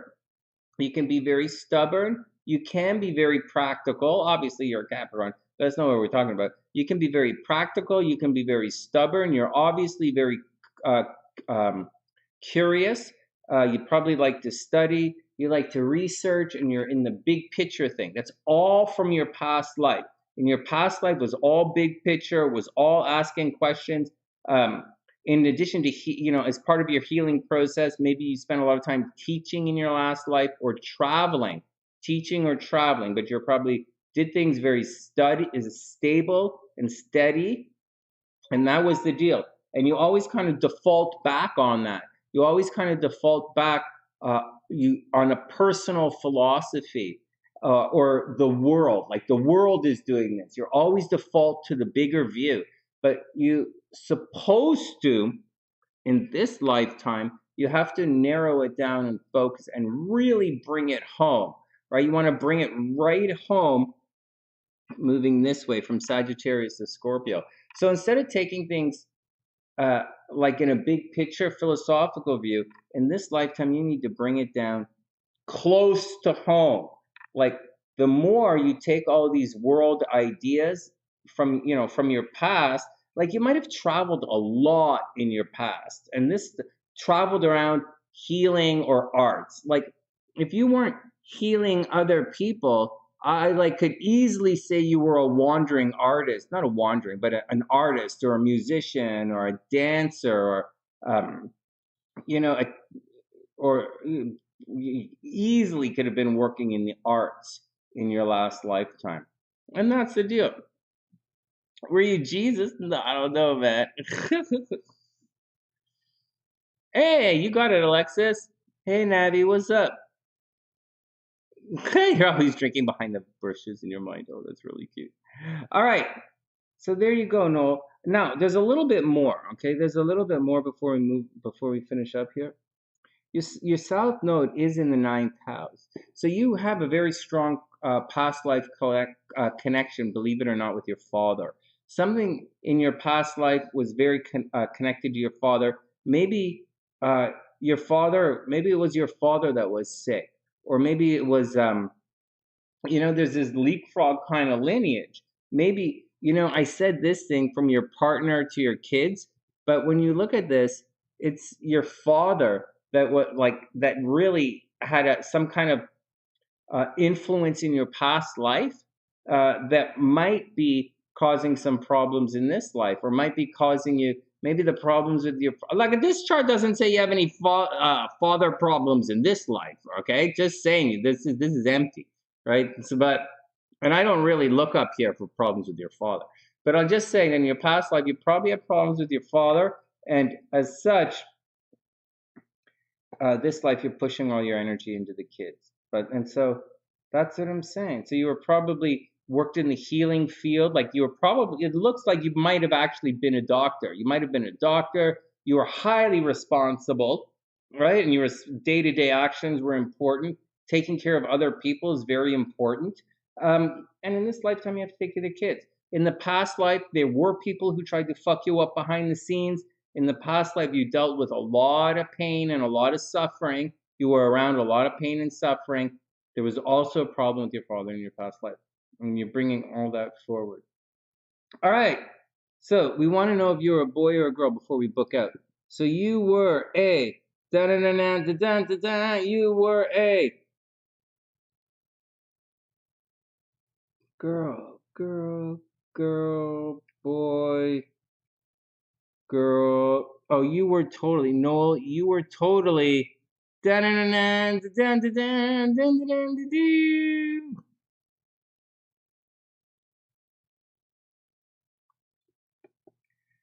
you were a girl in your last lifetime. Hey, Shirley, what's up? I hope you're having an amazing day. All right, next. That was fun. All right, that was fun. We're getting back into it. Okay, hold on. I have to put Lance is here, but I have to put Lance, write down Lance. Lance and Lexus.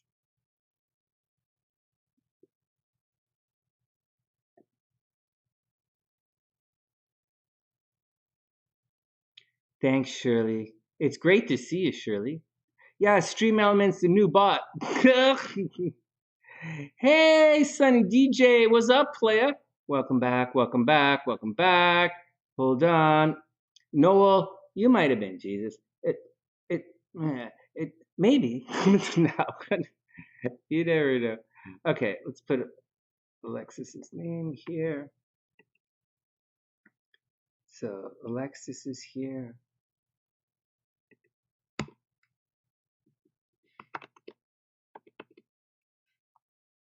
All right, that's Noel. Chianti is up next. Chianti, and let me pull up Alexis's chart. Okay, Noel's good.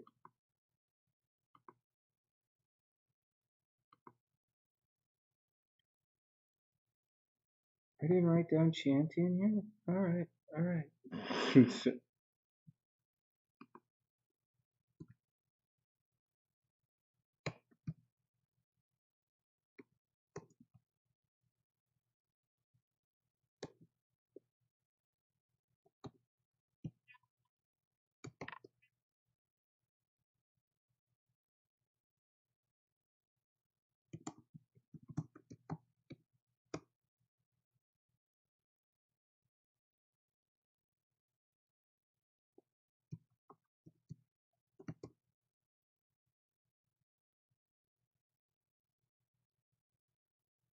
Ooh.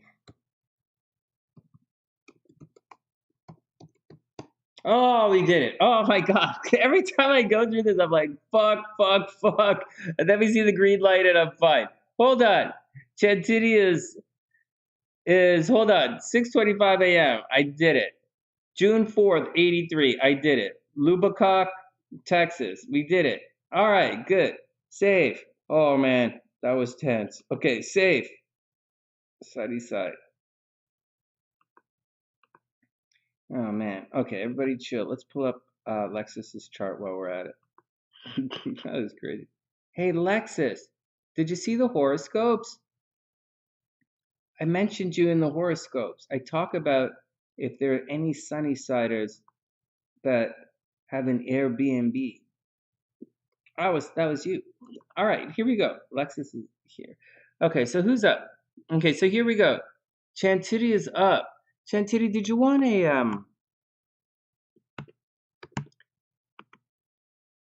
uh, a regular astrology reading? Shirley, what did you do? All capital letters? That's all right. Oh my God, capital letters. It's all right. The bot times you out for 300 seconds. You'll be back in a couple of minutes. It's not a big deal. It's really fun. Happens to all of us. Okay. All right, Noel. Be cool, man. Stay out of trouble. Have fun. Have a lot of fun. And I'll see you soon. Have a wonderful night. Good luck. Okay. Mm. I'm going to fill up my cup of happiness for a second.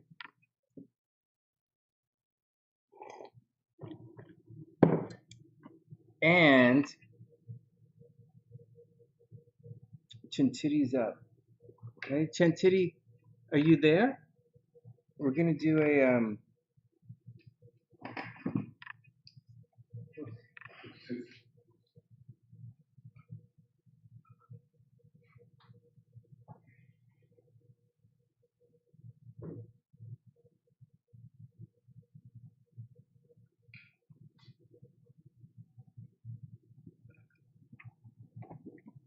All right, give me 1 second, guys. I have to double check something here.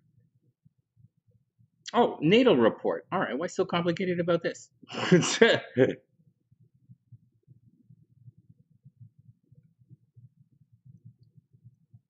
Hold on. Let me just check something out.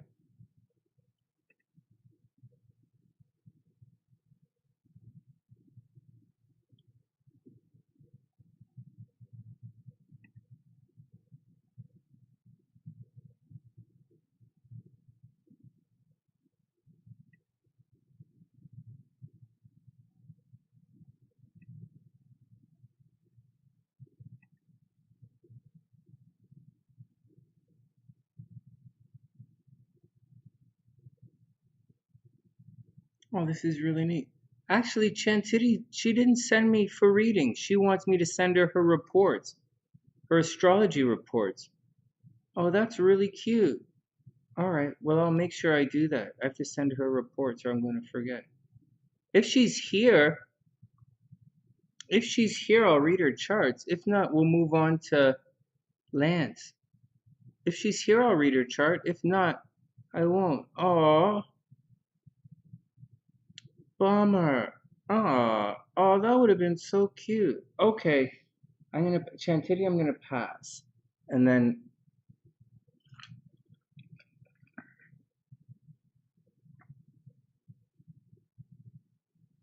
no, I'm not. Everybody chill out. Let's look at her chart.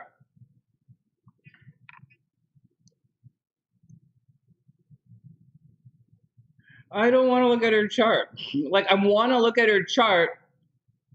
I'm looking at her chart right now, but I don't know if she wants me to be private or not. All right, here we go.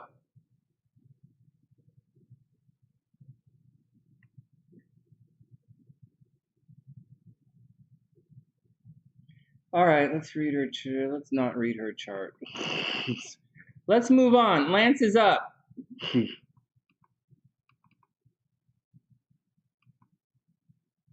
I talked about her name too much.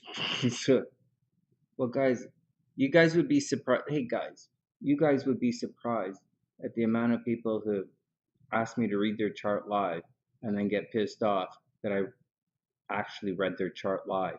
But like, not to say anything silly or like be mean, like be rude or anything, but like, you'd be surprised at how many people do that. And so, I'm not gonna read her chart until we do the thing. Lance is up right now. Here we go. And Shirley, you're gonna be fine. You just gotta get used to the new bot. Hey, and Shirley, it's great to see you, by the way. Hey guys, Shirley's a long time Sunny Sider. Like,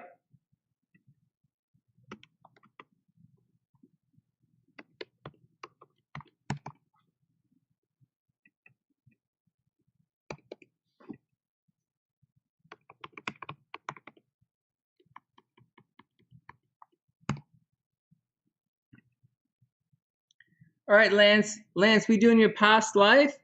Yeah, let's check it out. Lance. In. Okay, Lance, we're gonna do your past life chart. Hey guys, Lexus is coming on Tuesday. We haven't sorted the time yet, but obviously I'm gonna be on tomorrow, so we'll sort it out. I'll let you know. Lexus is coming on Tuesday.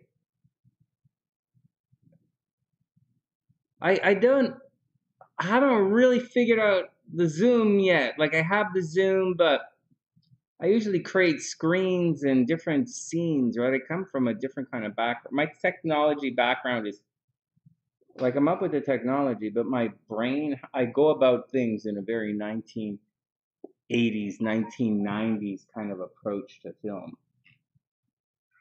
Oh shit, I have to send to Chris tomorrow. What time is tomorrow? 3:30. Okay. Halifax is that? Alright. Hey, that's cool. Oh, that'll be fun. Hey, I'm hanging out with a SunnySider tomorrow, doing a reading tomorrow for Christopher H. It's gonna be fun. He's Canadian, he's from Halifax, he's a pretty cool guy. So actually I really like hanging out with I like when we do the I like my job. It's a little weird but it's fun. I like hanging out with you guys. It's really weird. In you guys okay? Oh, wonderful. When I was a musician, I didn't really want to talk to the audience, right? Or anyone else in the band, maybe. I didn't really want to talk to anybody. I just wanted to play, try to make it through the show, and then just stand outside in the alley and smoke cigarettes until my right someone, whatever came to pick me up. And then, but I like hanging out with you guys. All right, whatever. Let's get down to it. Oh, you want your transits? Okay. I thought we were gonna do past life. All right, Lance is up. Transits with Lance. Woo! That's the good stuff.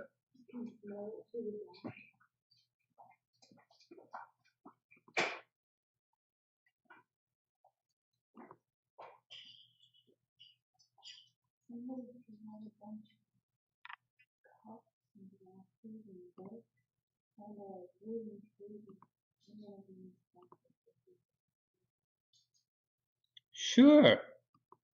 Why not? No.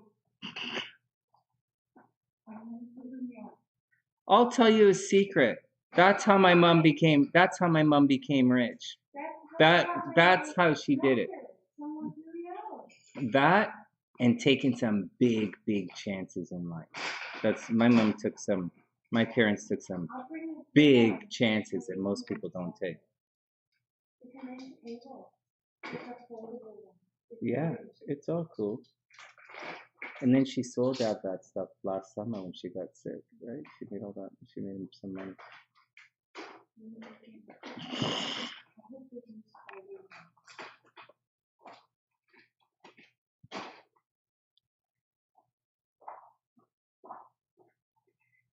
All right, sexy, be cool. Stay out of trouble. Don't get picked up. Wear a mask so the cameras don't see you. When you give the finger to the camera, make sure it's in front of your face so they can't see. All right, let's look at Lance's stuff and see what's going on. Everybody. Oh, hey, shit. Okay. Oh, thanks. Okay. Silly. Okay, stop. Everybody stop. Everybody stop. All right, here we go. Here we go. Okay. Lance is up. So what's going on in Lance's chart here?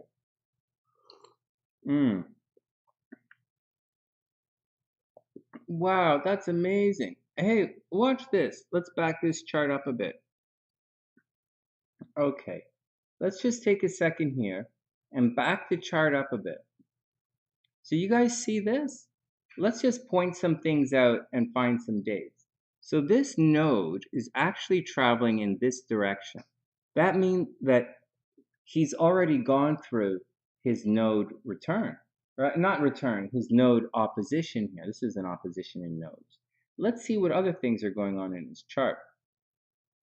Pluto is at 28 degrees. Pluto's really infusing the world with a lot of pain right now. Let's look at the Lance just went through Pluto squaring Chiron. Excuse me, I'm going to explain this to you guys, but chill out for a sec. We're looking for things, and then we're going to explain them. So Lilith is cruising through here, but that's not really going to cause that much. Uranus, I told you. All right, so this 28 degrees in Capricorn, it's not just squaring Chiron, which is a real difficult situation. It's right there. So that Pluto is causing a very painful T-square with Lance's Uranus and Lance's Chiron. Okay, so those are two really painful things to look at. I'll explain what it all means to you guys in a sec. Just hold on for 1 sec. Now this right here, this energy is, this Pluto is also linking into the nodes. Okay, it's also linking into the nodes. Pluto moves very slowly, and Pluto is going to go retrograde, and then it's going to come back. So Lance, whatever you're going through, you are very much not finished with part of it yet. Okay, but I'll explain that you're finished with part of it, but not the other part. So let's look around for a little bit more. Saturn is here at 21 degrees, moving this way. Today is a tricky day. You know, Saturn, it's making an inconjunct to his natal Saturn. Not really that big of a deal, but it's a problem. All right, so these are the major themes that Lance is going through. All right, everybody ready? Everybody ready to find out what all this means? So, hey, Sunny, what's up? No, Sunny, the readings are, I don't know if you paid already, but just to let you know, this reading here, the transit readings, are 35, and the past life readings are 45. And you can use the super chat, you can use the link in the description box if you like. And just let me know after it goes through, after the PayPal goes through, and then I'll add you to the list. What's up, Danielle?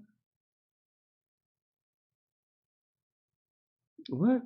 Okay. Hold on. Okay, let's get back to it. All right, enough. Lance, you ready? So that's the little technical thing. So what? Am I missing anything? Do you guys see anything crazy that might, you know? All right, so here we go. Okay, let's start it off. So Lance, here's the deal for what's going on. Pluto, right here, is very slowly cutting into your chart. And we were just talking about Pluto a little bit. Wherever Pluto is, and Lance, you're gonna shit yourself when I tell you what it represents. So you gotta hold on for like 10 seconds and I'll tell you. And I reset the stopwatch. Don't worry about it, we're starting again.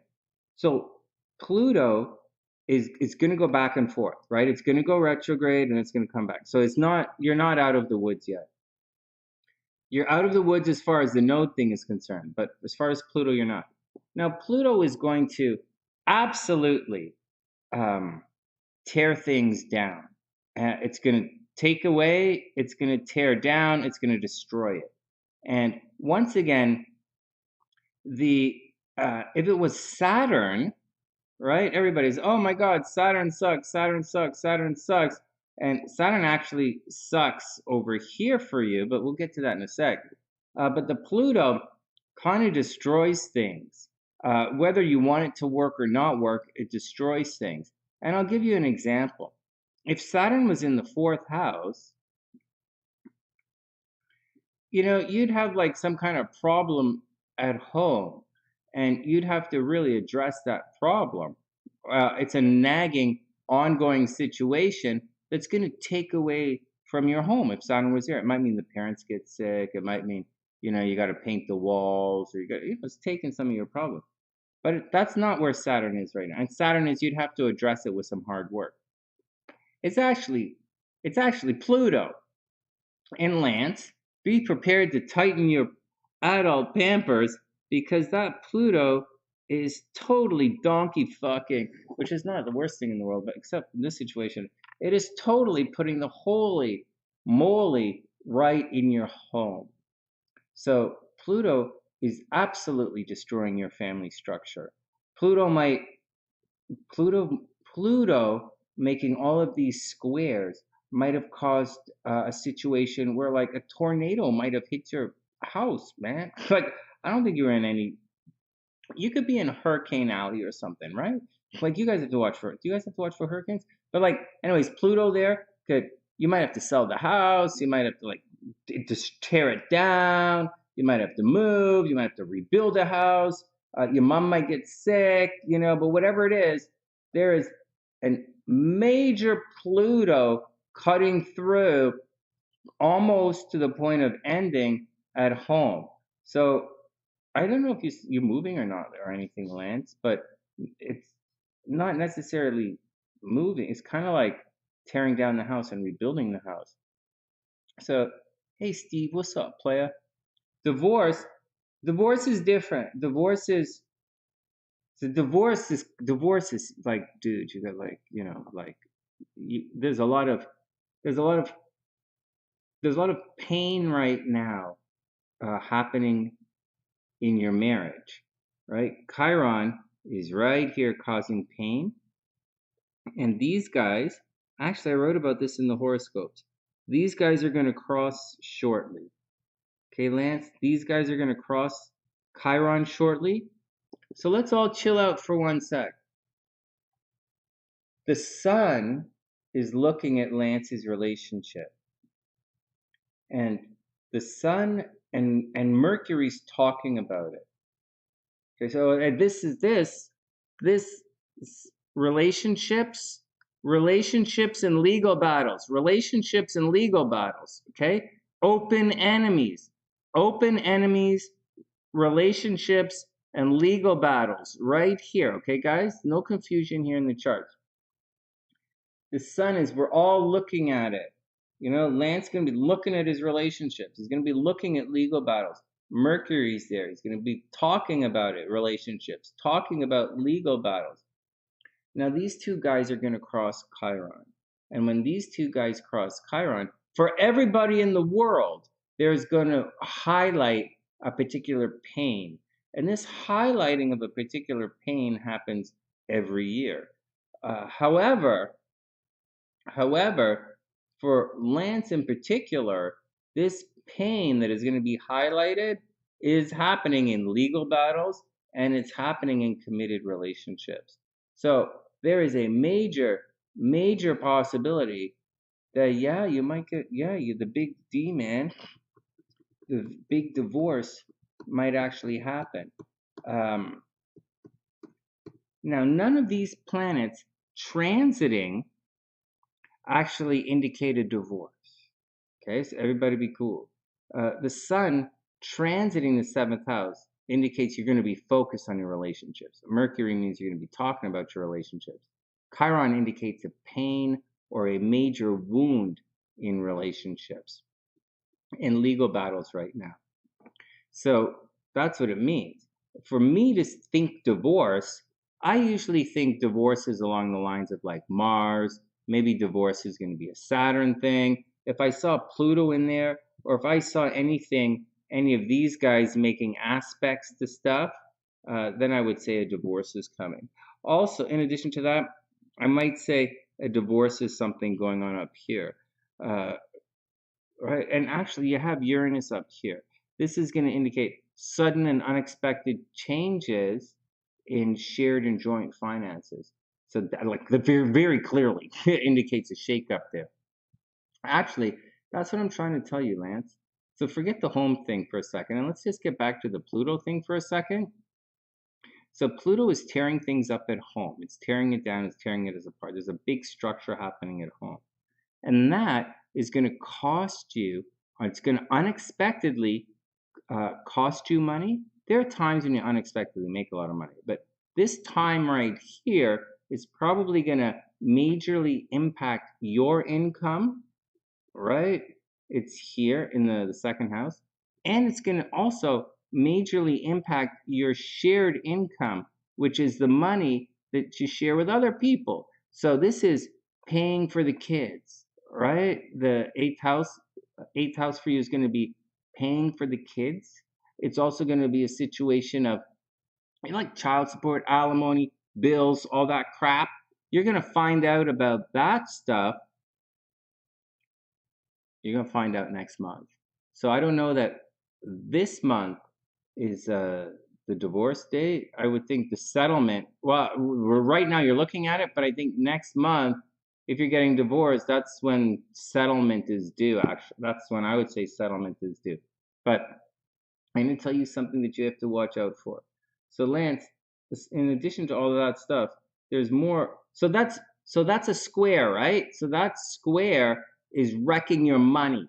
Lance, this square at home is wrecking your money right now. It's also wreaking havoc with some maybe a health situation right now. So you absolutely, so it's messing with your money, it's messing with your health. And so that's the deal. All right, but I'm not finished yet. Lance, in all seriousness, so health, right? Health. Watch for drugs and alcohol, right? You know to watch. This is Neptune, you know, watch for drugs and alcohol. But hold on a second. Hold on a second. Hey, priestess. Okay, so check this out. Oh, it's definite. You guys are doing it. Good, good.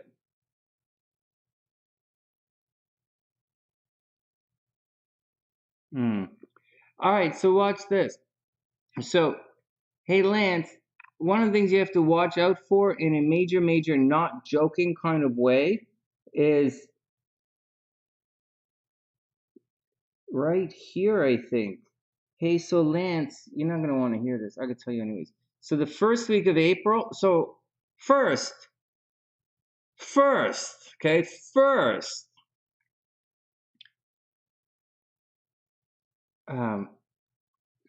yo, man, my heart goes out to you. Like, you know, I get it. I don't get it, but I don't know that I get it. I'm just saying my heart goes out to you, man. I like you. I like your kids. I like your ex. I like you guys. I like your ex's mom. I like you guys. Or your mom. I don't know who Bonbon's mom is, but I like you guys, and I really do. And but you're going through a situation right now. So you guys are going through a situation, and I have gone through a divorce. So I get it. And I've lived with, you know, people in different, you know, you guys know my background too. And so I'm feeling for you, man. And I like your kids. So watch out. Okay, so here's the deal. So no, but I'm telling you that because Lance, you actually you should have you right? You should be finding a new girl right now. I know it's difficult. I've been divorced. It's a real pain in the ass and it's expensive. But you, right now, you're actually lucky in love. And so that's a major thing it's a major thing. Everybody knows crabs were getting divorced, right? Everybody knows crabs were having relationship problems. Lance is obviously Cancer. Okay, so on one hand, divorce, okay, Cancer's getting divorced. The other hand is right now, you're actually lucky in love. You just have to, because you're a Virgo rising, right? Well, you're a late Virgo rising. But Virgo, they were lucky in love, and now Libra risings are lucky in love. So, oh my God, what are you doing? Okay, hold on. Everybody calm down. I'll be back in 1 sec. Lance, don't go away. I have bad news. I have to tell you. Go watch the kid.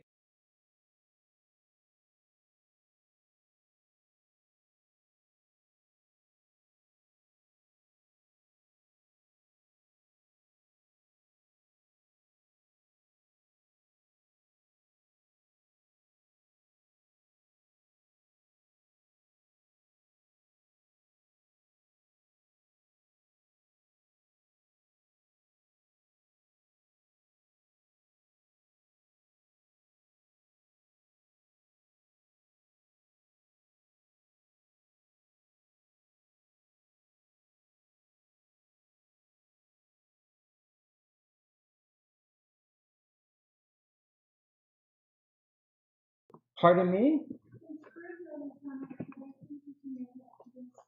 That's okay. Okay, back to work. All right, suspense. All right. I know you're not gonna want to hear this. Let me tell you what's going on though. So, guys, one of the so are we back in volume mode? Check, check, check, check, check. Hey, check it out. So, like, one of the things you have to. Okay, so first you should be pulling chicks right now like a rock star. Well, I don't know if you're gonna pull chicks like a rock star, but you should definitely be able to pull chicks like a roadie, and not just like some like funky roadie standing there slacker, but like a roadie who's got like backstage passes and like a case of beer and like some chronic. Yeah, that's it. You shouldn't. Yeah, maybe you're not. Maybe we're not pulling chicks like rock stars, but you should definitely pull chicks like a power roadie. Yeah, not like an idiot guitar tech either. No offense to all the guitar techs who used to know me. Okay. So, all right. So aside of that, let's get back to the action here. So here's the tricky part. Now, Lance, the first week of so you really are kind of a little bit lucky, and you are very lucky in love right now. But here's the bad thing. So the first week of April, okay, and just let the first week of April, uh, the kids might have a negative experience. Okay, and I'm talking. How do you spell April? APR. The first week of April, we're talking like from the 2nd to the 5th, right? That's the time right there. You're gonna have to watch out that something bad doesn't happen to the kids, like get taken away from you or something screwy. Whatever it is, it's gonna be expensive. But like, watch out for that situation happening with the kids. All right, that's the deal. So that's the deal. So that's what's going on in Lance's chart. So big changes coming at home. He's not really going to be able to, there's nothing there, but he can rebuild from it and become incredibly strong from it. It's going to get very expensive right across the chart. It's going to be expensive. Over here, Uranus transiting through the 8th house. Lance, you have to absolutely watch your health. There's not even a flinch or a joke to that. You very, very, very much have to watch your health. And I know, relationship stuff sucks right now. When these guys here clear out, you're going to be stuck with Saturn all by itself in your 5th house. And that's going to take the kids away. It's going to calm your romance game.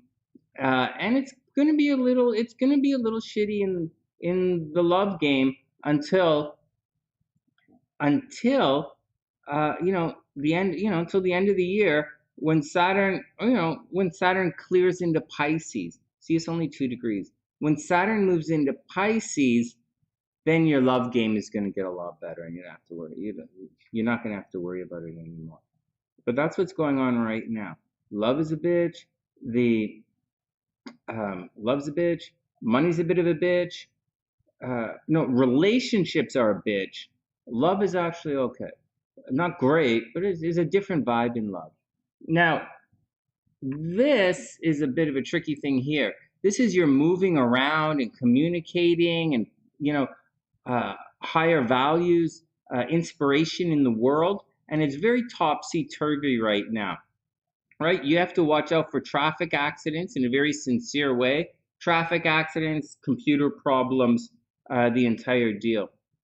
But that's what's going on, Lance. that's the action. That's the deal. That's what I see. Hey, you got it, priestess. Because you try to avoid it. Yeah, me too, actually. Yeah, me too. I'm staying low to the ground as well. Oh my God. Yeah. Well, there you go, Lance. This is, anyways, watch out for the kids. Just watch out for the kids. Watch out for the kids. You just went through a really tricky situation in your life. You went through the node square, the node opposition. That's a change you can't come back from. If you were asking if see whatever permanent thing you make under the nodes, like that, the aspect, it's gonna stick. So that's what's going on. And like, it's not just that. Like, Pluto is aspecting your nodes. Very permanent change is happening to your destiny right now. Very permanent. But Lance, don't worry about it. I mean, what I mean is, you're not out of it. All this, she's never gonna leave you alone. As much as you want to, she won't. Because you won't. But like, forget about all of that.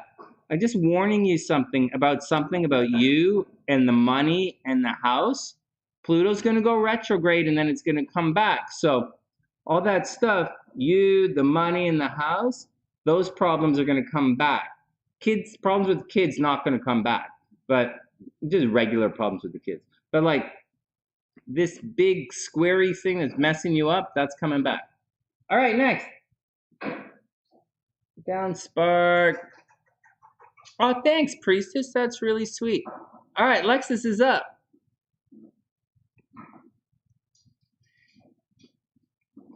Down, dog.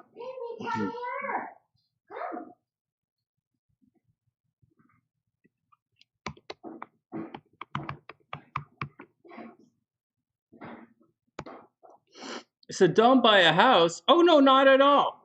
Oh, sorry. Oh. Actually, it's okay. This is for you to buy a house is okay. It's not going to be any negative problems in it at all. It's actually that's the kind of thing that it seems that's the kind of thing that Pluto does. And if like Pluto causes upgrades, oh my God, this channel is the craziest thing. I'm having the most fucking bizarre life experience. Daniela mentions Pluto, and now Pluto is what we're spending a lot of time looking at Pluto tonight. It's fascinating. All right, so Pluto is gonna, so you're gonna build back a better house, man, because like you're gonna buy a house that's even better than you are right now. That's the cool thing about Pluto.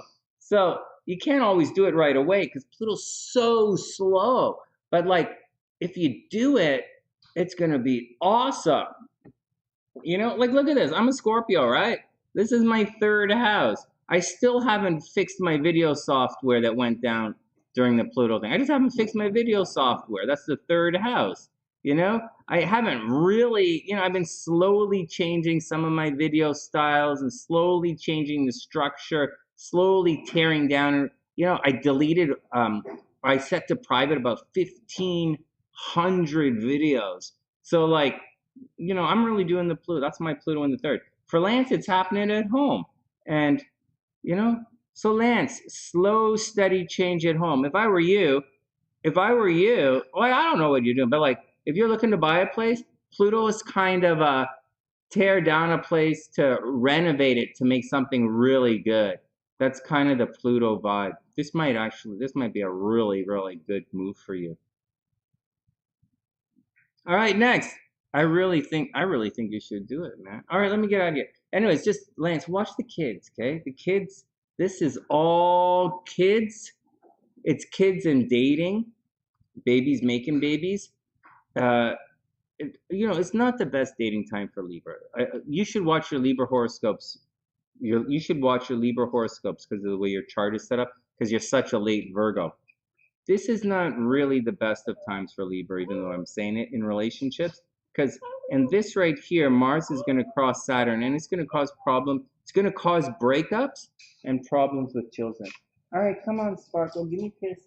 And then we got to go do Auntie Lexus's chart. We got to see what she was in a past lifetime. Oh, She was probably a psychic gypsy belly dancing Libra who took down Roman emperors. Yeah. Uh, all right. Oh, wait a second. Wait a second. Wait, Lance, are you still there? Hey, Suzuki, what's up? Lance. Oh my God. Oh my God. Oh my God. Lance, are you still there? Just a past life thing.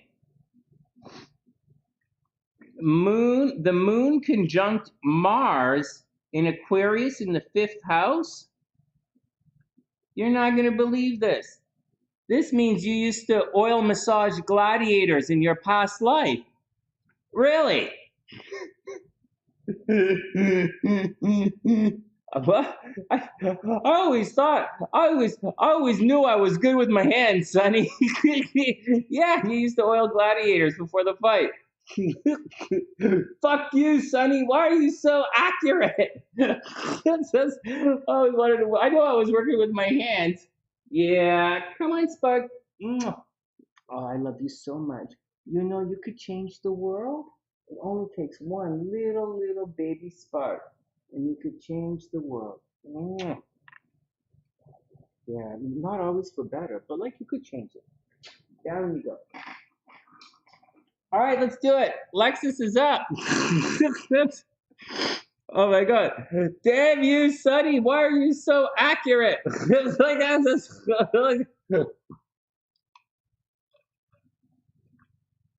And that's why in this lifetime you're so good with your hands. And so, those gladiators.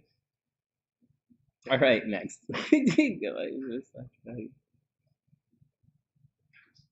Hey, Sexy, check it out. Sexy, can you hear me? Lance, do you know what he did in his last lifetime? Lance has.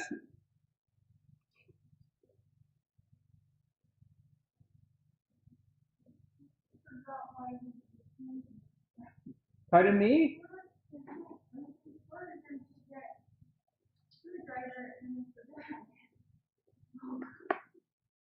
Lance had the moon in Aquarius transiting his 5th house. That means that in his past life, he used to massage gladiators with oil. I like this joke. To bug him. He's like, obviously, his moon's at the top of the chart in Cancer. He took care of people. This guy, he was a mom in the last lifetime. All right, next. And he hid his feelings. He was a mom who hid his feelings in the last lifetime. And being public caused him a lot of problems. He was probably really famous in a last lifetime. All right, here we go. Alexis is up.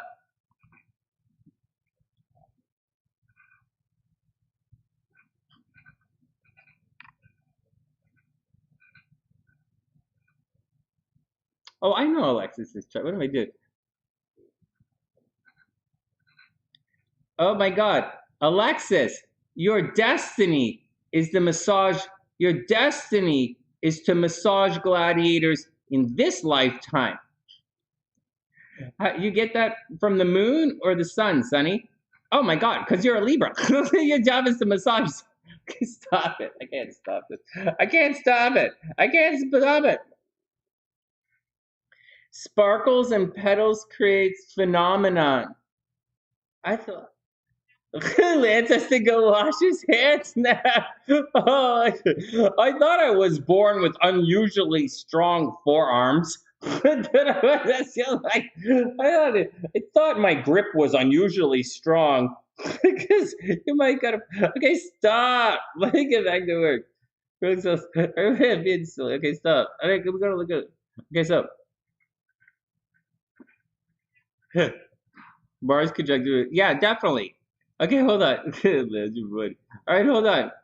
Oh yeah, I like the name of your dog, Mr. Petal. I like it, and I like Sparky.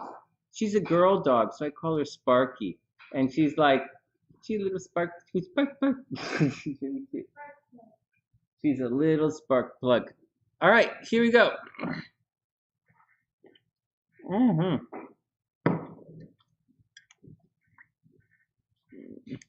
What?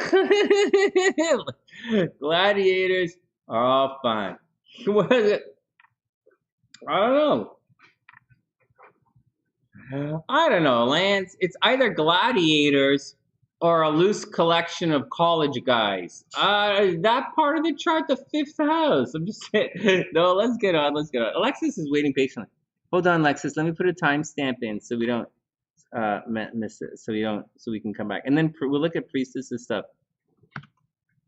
But priestess, I can't. I'm gonna go. Before I just jump into your question, priestess, I'm going to do a little bit more research and find that answer out. I know why you have a connection with death. I don't know why you're the last person to see someone alive. That's a little weird. There's got to be some kind of like, a separation thing. And so a thing where it hits you last. Like, so it's got to be a thing like that. All right. All right, Alexis is up. Neither sounds good. Oh, Lance, don't be like that. It's just a job. All right.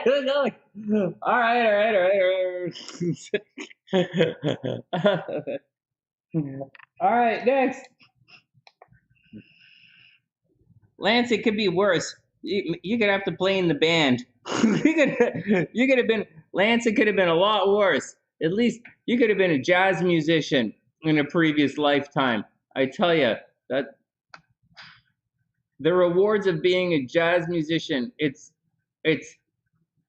all it's all gravy. There is absolutely no stake involved in being a jazz musician. It is 100% gravy. It's better to be a bartender at an empty fucking club than a jazz musician. All right, here we go. Let's get down to it. Hey, the Dr. P-Pop? Yo, Pam, what's up? All right, let's get down to it. Lexus. Okay, everybody ready? Let's highlight Lexus's chart. So Lexus, we go in through the moon. Then we're going to look at the south node. See, Lexus, let's look at your chart for 1 second. Before we do a past life thing. You have a lot of energy in your chart going into the children. Just let you know, in your last, okay, we'll talk about that in a second. Okay, so let's move this. So the south node, we're also going to look at your Saturn. Oh, that's a tricky one. Your past life was probably quite eventful, Lexus. And then maybe a little bit over here. Your past life was probably quite eventful. Saturn's in there. There was probably quite, okay, let's start the stopwatch. Let's do it. All right, Lexus, you're up. So Lexus, first off, your moon's in Sagittarius, nice, right in the middle of the third house. This indicates you might have been a teacher in your past life. You might have been a teacher. You might have moved around a lot, physically moved around a lot. Not traveled a lot, but moved around a lot. Maybe in your last life, again, you might have been a teacher. You might have traveled around a lot. You might have been an inspirational or a motivational speaker. Highly likely you were some kind of lecturer in your last lifetime, or you were some kind of spiritual or philosophical leader in your last lifetime. High emphasis on the leadership qualities. You might have spent a lot of time writing or communicating or hanging out in your last lifetime with your brothers or sisters. But there's also a possibility you spent time driving people around from place to place, right? Driving around, running a lot of errands in your last lifetime, teaching a lot of people in your last life, being very philosophical. There is a possibility that you were, into religion or spirituality in your past life. Like maybe you were a priest or a nun in your past life, or maybe you were like a monk, or like those are cultural things I'm saying, right? So where you come from, maybe you were like a shaman. You might have been a shaman who traveled, who moved around a lot, healing people. you know, like a midwife kind of thing, except like more of a shamanistic approach, a spiritual approach to the entire thing. All right. Well, it was a big deal, and that's very much who you were. You probably have similar qualities moving forward, but that's who you were in your last lifetime. You spent a lot of time teaching. You were very much a spiritual leader. There was a dreamy focus about you, right? Because of Neptune, the way you appeared to everyone in your last lifetime is probably not who you really were, and people may have looked fondly upon you in your last lifetime for just pretty much because of what you do. All right, and you're obviously optimistic and philosophical. Then we're going to look at Saturn over here. Saturn is where you're tormented, and you are absolutely tormented in your last lifetime. There's no joke or any question like that. And you were tormented. Is this another person with Saturn and Virgo? You were tormented on the details, right? Once again. Now, I don't think it was your father. That would be like a ninth house thing. But I think it's a situation where people behind the scenes were always trying to control you. They were really cramping on the details once again. They were very meticulous. They always wanted you to focus on the details. They always wanted you to analyze everything. They were always very, very, very critical of you behind the scenes. And you might not have entirely so like, here's the thing. In this lifetime, you might not always know what people say and think about you, but in your last lifetime, you absolutely saw all of the damage that was being done to you around you. So the sun was, in your last lifetime, was like the sun's in your 12th house, right? It's highlighting your subconscious. And you're actually you're actually, Lexus, in this lifetime. So you're headed from a lifetime of communicating and outwards and rushing around and like a lifetime of doing errands, right? In your last not errands, but teaching and running around, taking care of things. To this lifetime, and this lifetime, you should be doing more behind the scenes. You should be more independent. You should be focused more on mental health and mental healing as opposed to just running around and stuff. There's a different kind of ideology here. So in your past life, like spirituality, Lexus, is majorly highlighted in your past lives moving forward. Like spirituality is way highlighted. But the deal is, in your last lifetime, it was very, it was kind of fact-based spirituality. Kind of like, if you take the ashwagandha, something's going to happen. If you do this, then that. If you follow all of these spiritual remedies, then this will happen. Almost as if you were a very, like, spiritual doctor kind of thing. Not everybody in a past life is a doctor. And although I said doctor, Lexus is more like teacher, more like a teacher or a spiritual leader or advisor in her last lifetime, not necessarily a doctor or a healer for that matter. Down you go, doggy. But that spirituality that you had was a very factual kind of spirituality, a very tried and true spirituality and to the point, which is so you could teach it. But in this lifetime, so here's the deal. In this lifetime, you have to take it more on faith. And you have to create more of an illusion.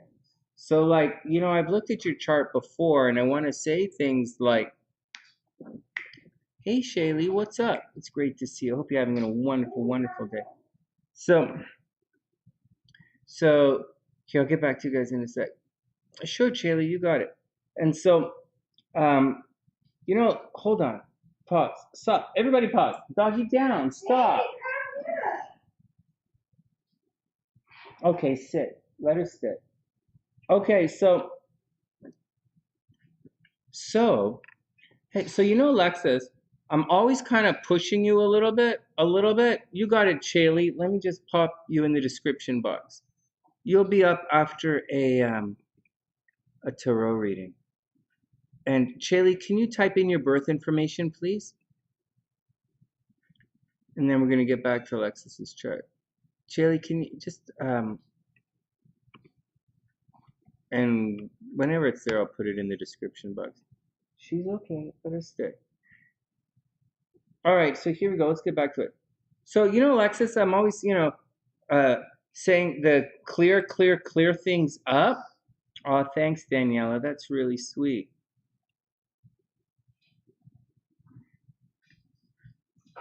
Ah, that's really cute. I'll check that stuff out. I'll check it out. Thanks, Daniela. All right, here we go. So back to Alexis. Oh, Wing One's taken off? All right, sweet dreams, Wing One. Have a wonderful, wonderful night. Okay, so back to Alexis. Hold on. So the spotlight in this lifetime is about being a little bit more blurry. In this lifetime, you have to learn to take things, and here's what's going to be a little bit crazy. You guys want to see the problem with Lexus's stuff? Hold on, let me write down Chaley's birthday. Oh, shucks. So the problem, Lexus. Okay, hold on one, guys. Let me just write this down here.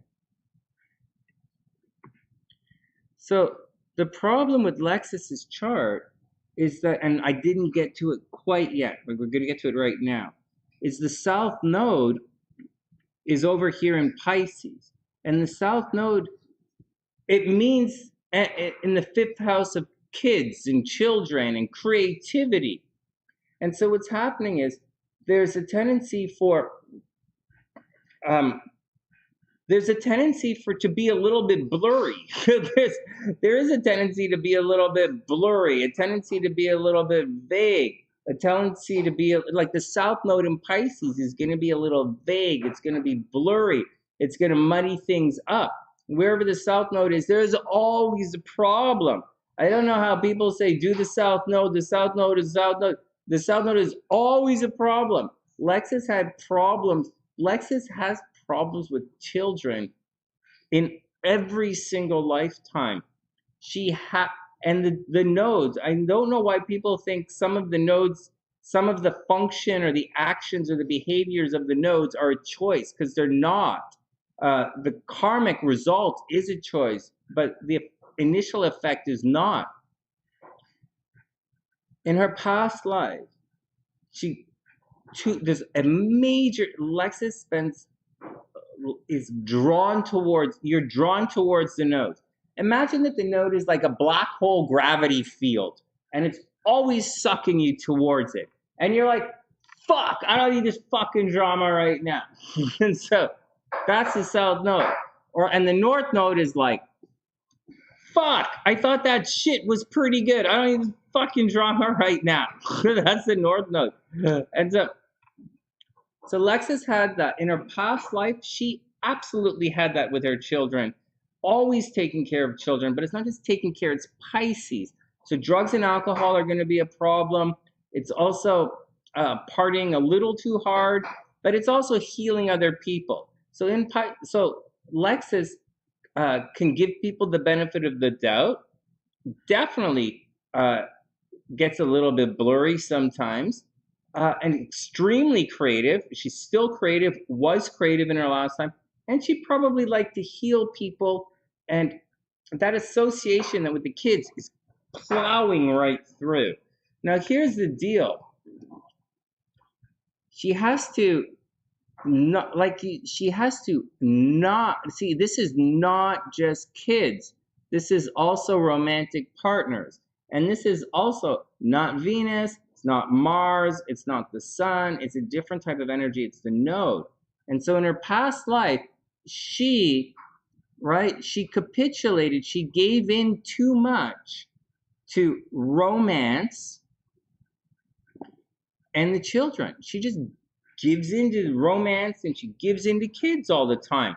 It's not because she's a Libra. I'm talking about something different. And that's what her energy, she just has too much faith in people. And the thing is, she's supposed to hold people with more accountability, hold them, they have to take account of themselves. And that's the Virgo side. She has to move towards Virgo in this lifetime. Make people take account for themselves. Write it down. Detail-oriented. Virgo. Less Pisces, more Virgo. And that's where her goal is supposed to be going in this lifetime. Less, that's a nice creative expression to form, structure, details. You're opposite of her, right? You have to be less Virgo, more Pisces. You need to take things more on faith, less OCD. Lexus has to take things less on faith and a little bit more OCD on things, right? You gotta dig it. And here's how the nodes differ from the other planets. She's Jupiter there, so she doesn't have to worry about it. She's gonna be fine. But the nodes, if she doesn't do it, it's gonna disappear. And that's the difference with the nodes, right? Venus, it's there anyways. Venus, someone walks up to you and does it. Mars, someone walks up to you and does it. The nodes kind of take away. Saturn, you have to do, because something is Saturn. All right, let's keep moving. All right, next. It's fascinating, yeah. Oh, Neptune in your third house is not going to, it means you have beautiful communication. Actually, Lexus, you should, okay, so Lexus, your chart is very artsy fartsy, whether you realize it or not. Like, you're a Libra. Libras sing. Libras are singers. I know many, many, many Libra singers. Like, you wouldn't believe. Where do you think all the Libra jokes come from? They come from singers. They're like, I could easily interchange all Libra jokes that I've ever made with singer of the band. I could easily just. Anyways, let's move on. So that's the deal, Lexus. We're not finished here, but that's the deal. So anyways, the sun, is where you are in this lifetime, but your sun is also highlighting the 12th house, which is your last lifetime. So I think you have some unfinished business or some massively, massively unhealed karma from your last lifetime, because the sun is highlighting it, and Saturn is right there in your 12th house, highlighting your karma of your last lifetime. And so Saturn's also not going to let things dissolve, right? It's going to try and control. So things that you should let go, the 12th house, let it go, let it dissolve. Mental health, things that are stored in the brain, the OCD aspects, it's a nice one. It'll let it, Saturn's taking it away and controlling it and restricting it, and you want to hold on to it, but you have to make peace with it. Anyways, the only peace to be made is to take care of the details with it. Like, all you got to do is you have to write it down, and that's the secret. Over here, your partner, believe it or not, your partner in your last lifetime, Juno always kind of, anyways, I'll tell you another time. But your partner, Lexus, your partner or your husband or your boyfriend in your last lifetime, your main partner was a very, very, very nurturing person. And that person did a lot to take care of you in your last lifetime. They were very nurturing, very caring, very loving. It's not it kind of squares the shit out of, communication. Like, communication might not have been the greatest thing, but like in your last lifetime, your partner cared very much for you. Unfortunately, there were also a lot of control issues in your last lifetime as well. So your partner really loved you, but there were a lot of people around who were controlling you. So you got to watch out for that kind of stuff. Anyways, I think you're probably a teacher or a philosopher or a writer or some kind of shaman or priest kind of thing. All right, having said all of that, you were a guy.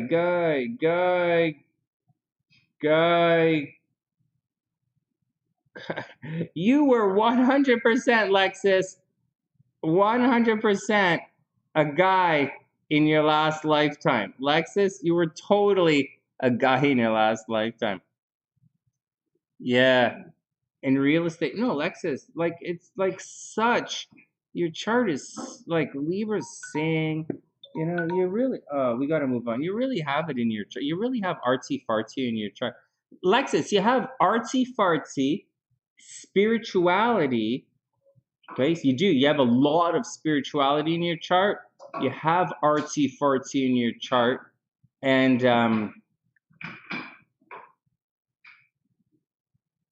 healing.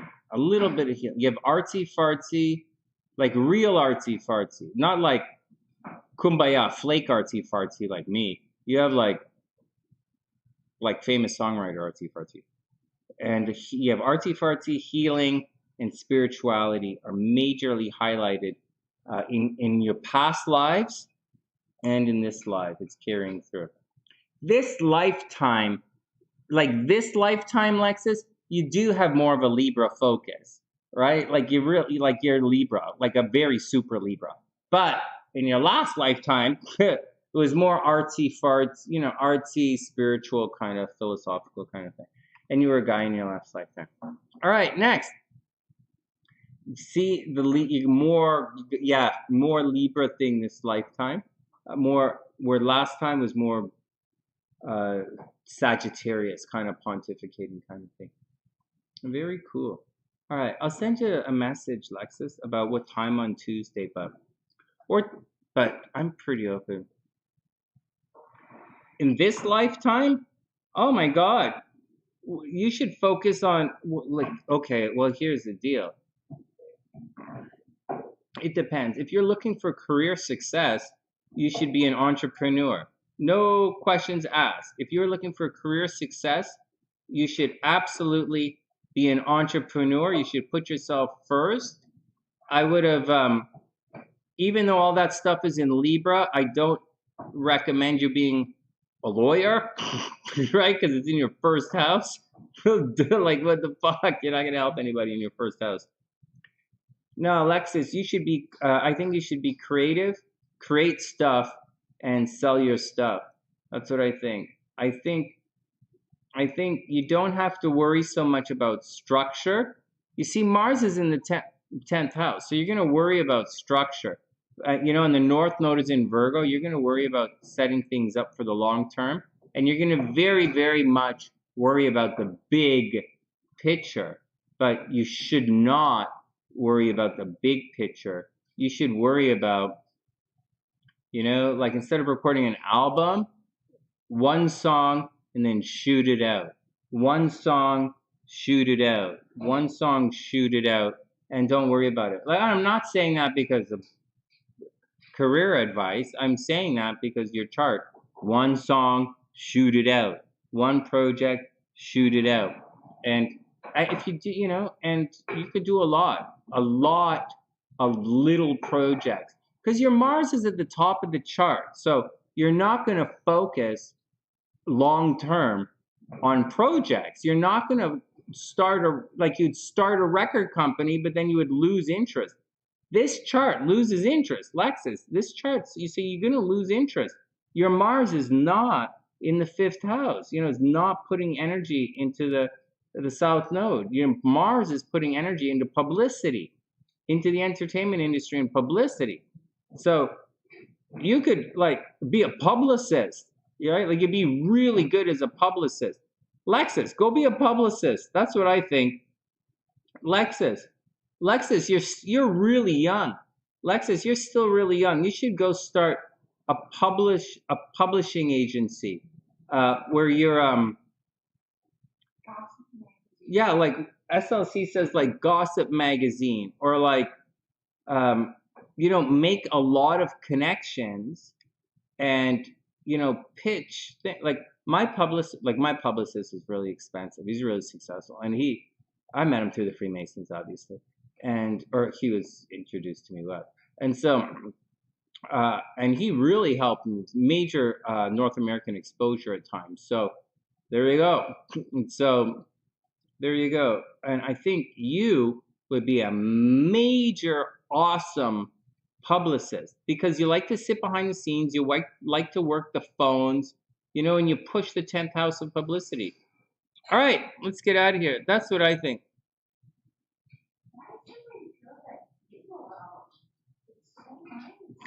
Priestess, that's fun. You can sell your songs as NFTs if you like. That's kind of cute. That'll be fun. All right, next. Okay, so Priestess is okay. We have Priestess in 1 sec before she goes. We have now, guys. I don't really take forever doing the readings like that, but Chaley's up, and Chaley, we're going to do her.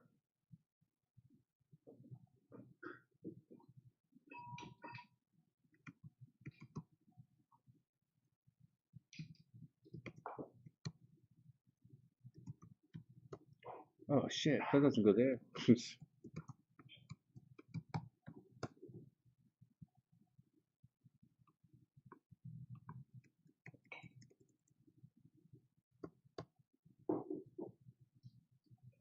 17. What? 5:29 p.m.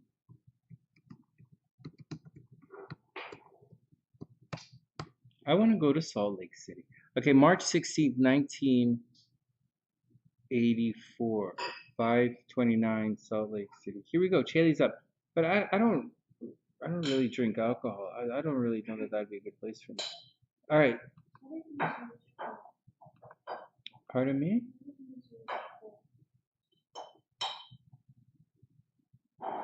That's what it's a large carafe.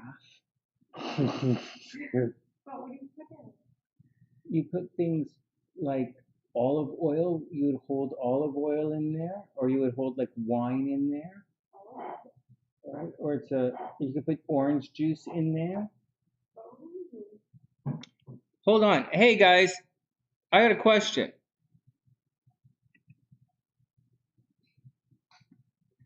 Hey Puggy. Hey Puggy, player, what's up? Oh my god, it's great to see you. Hey, you guys know who hey, hold on, let me blow my nose. 1 sec. Well, it's paid, but I'll read your cards, man. I'll read you. If you wait 1 sec, you have to wait about 20 minutes though, because I have Chaley's reading right now. Wow, it's great to see you. How you been? How's the gaming world? What's up? Are you guys like super famous? What's going on? Look, it's great to see you. Let me just blow my nose. Hold on. And I do remember you. I do. Hold on.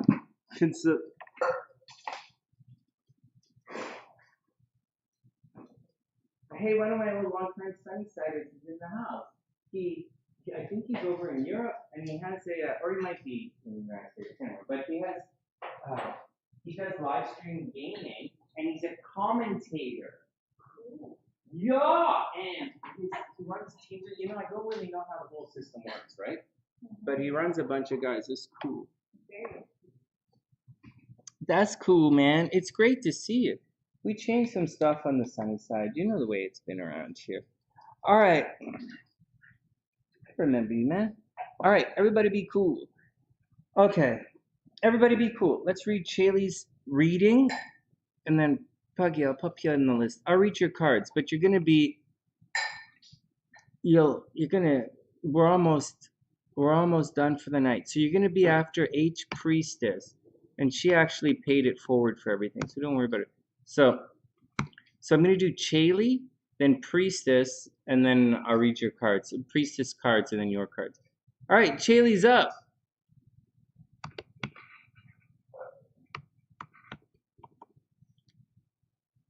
Oh God, Sonny, it's not your 2 dates. Okay. Hey, Chaley's right there. Oh, thanks, man. Everything is cool. I ended up marrying that girl. She's right here. I'm in Chicago now. I can't remember how long ago it was, but I'm in Chicago now. She's hot. It's fun. All right, stop it. Stop goofing off. All right, here we go. Chaley's up. Chaley. Here we go. Okay, here we go. Well, you know on the sunny side they pay it forward, right? We'll do your chart in a sec.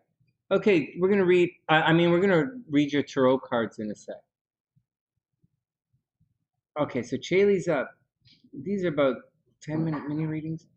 Look at this, Chaley. You don't have the easiest chart in the world, Chaley. Just say.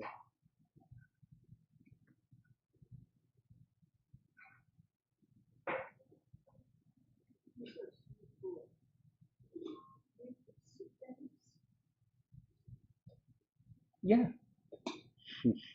yeah, it's exactly what it is. A little baby thermos. Okay, one sec. Let me finish up here. Okay, so here we go. Chaley's up. Thanks, man. Thanks, super. Yeah. All right, calm down, Sonny. All right, here we go. I know.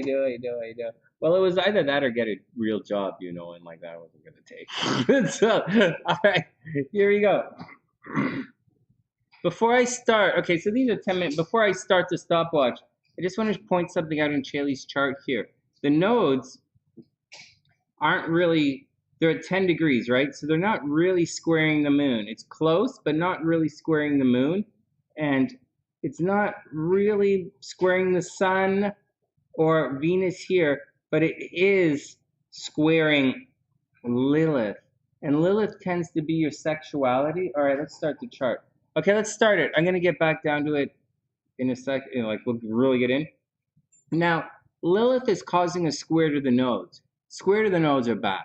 And so, bad. It can indicate, it very easily can indicate a death. Excuse me, an untimely death. And I've seen it a lot. I've seen it a lot. In this situation, because it's Lilith, there's a possibility of sexual abuse in this lifetime, or maybe people who, people might want to take advantage of her sexually. She's going to have to watch out for, maybe she's going to have to watch out for things like sexual harassment at the office.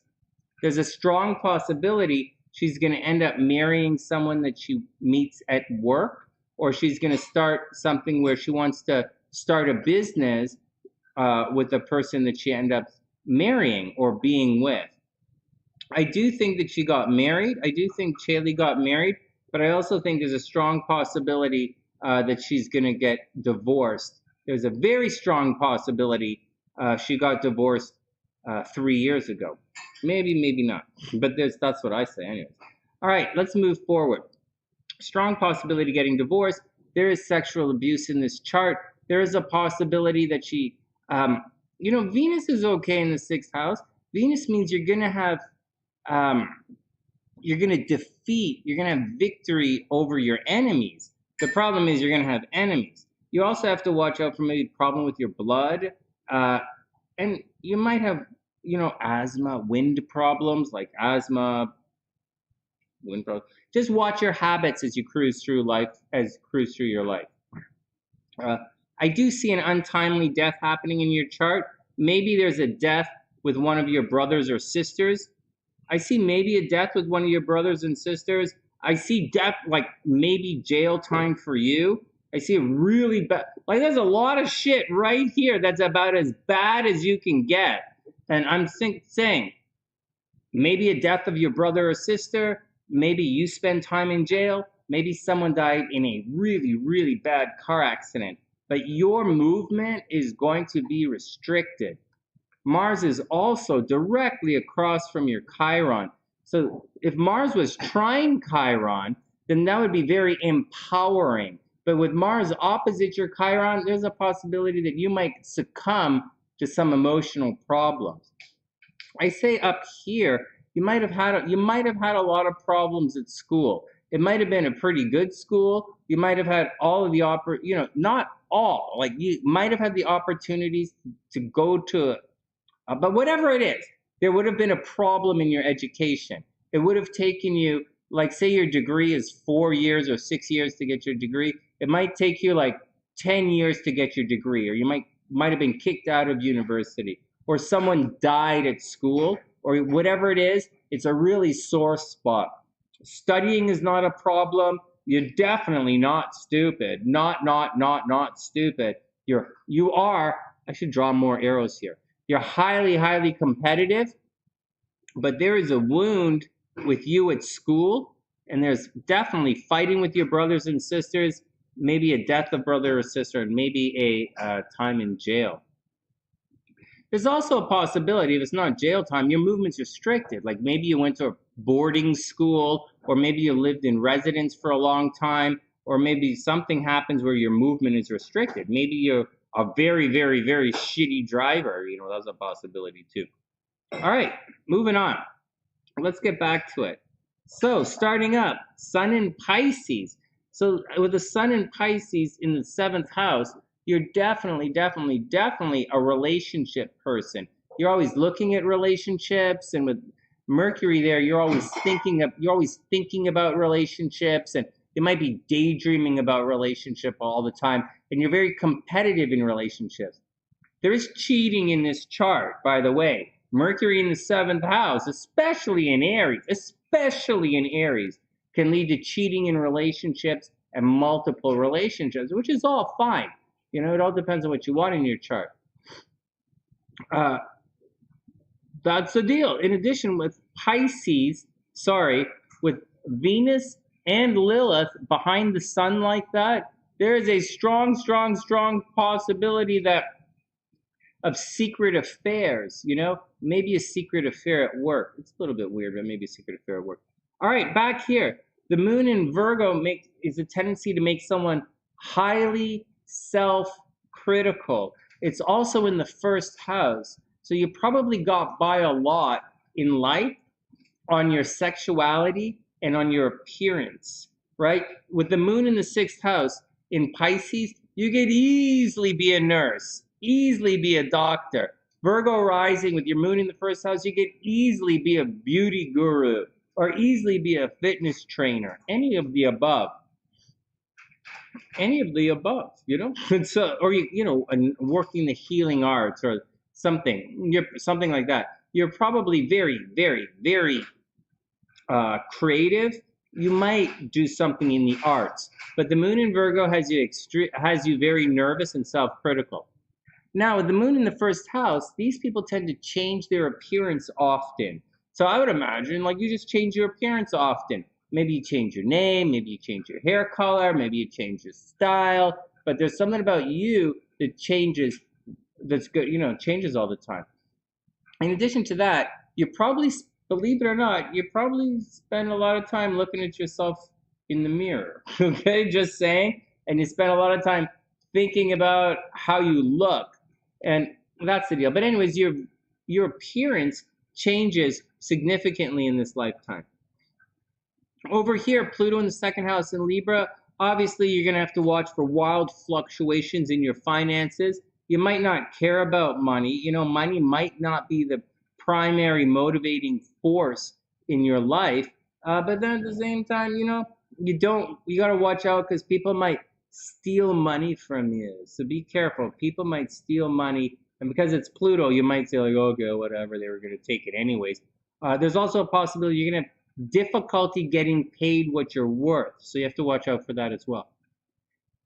Over here with Neptune and Jupiter and Uranus in the 4th house, you might have had an unusual lifestyle growing up. You might have had a very large extended family, unusual, extended.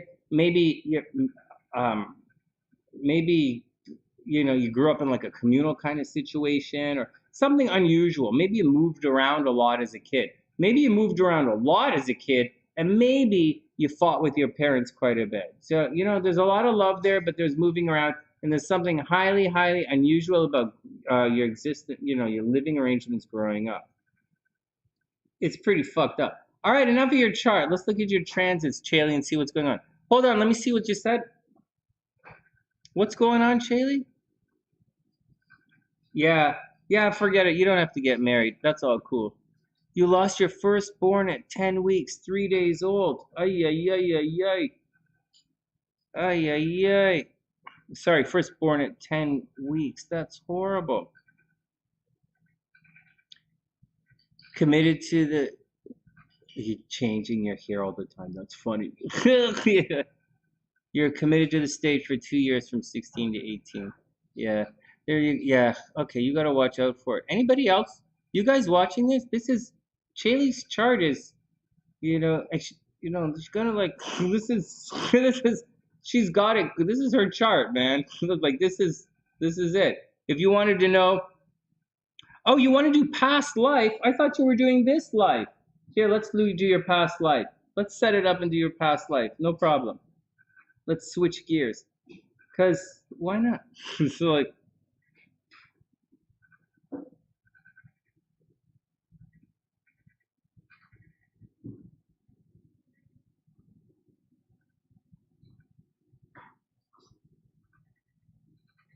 all right, Chaley's up. All right, Chaley, here we go.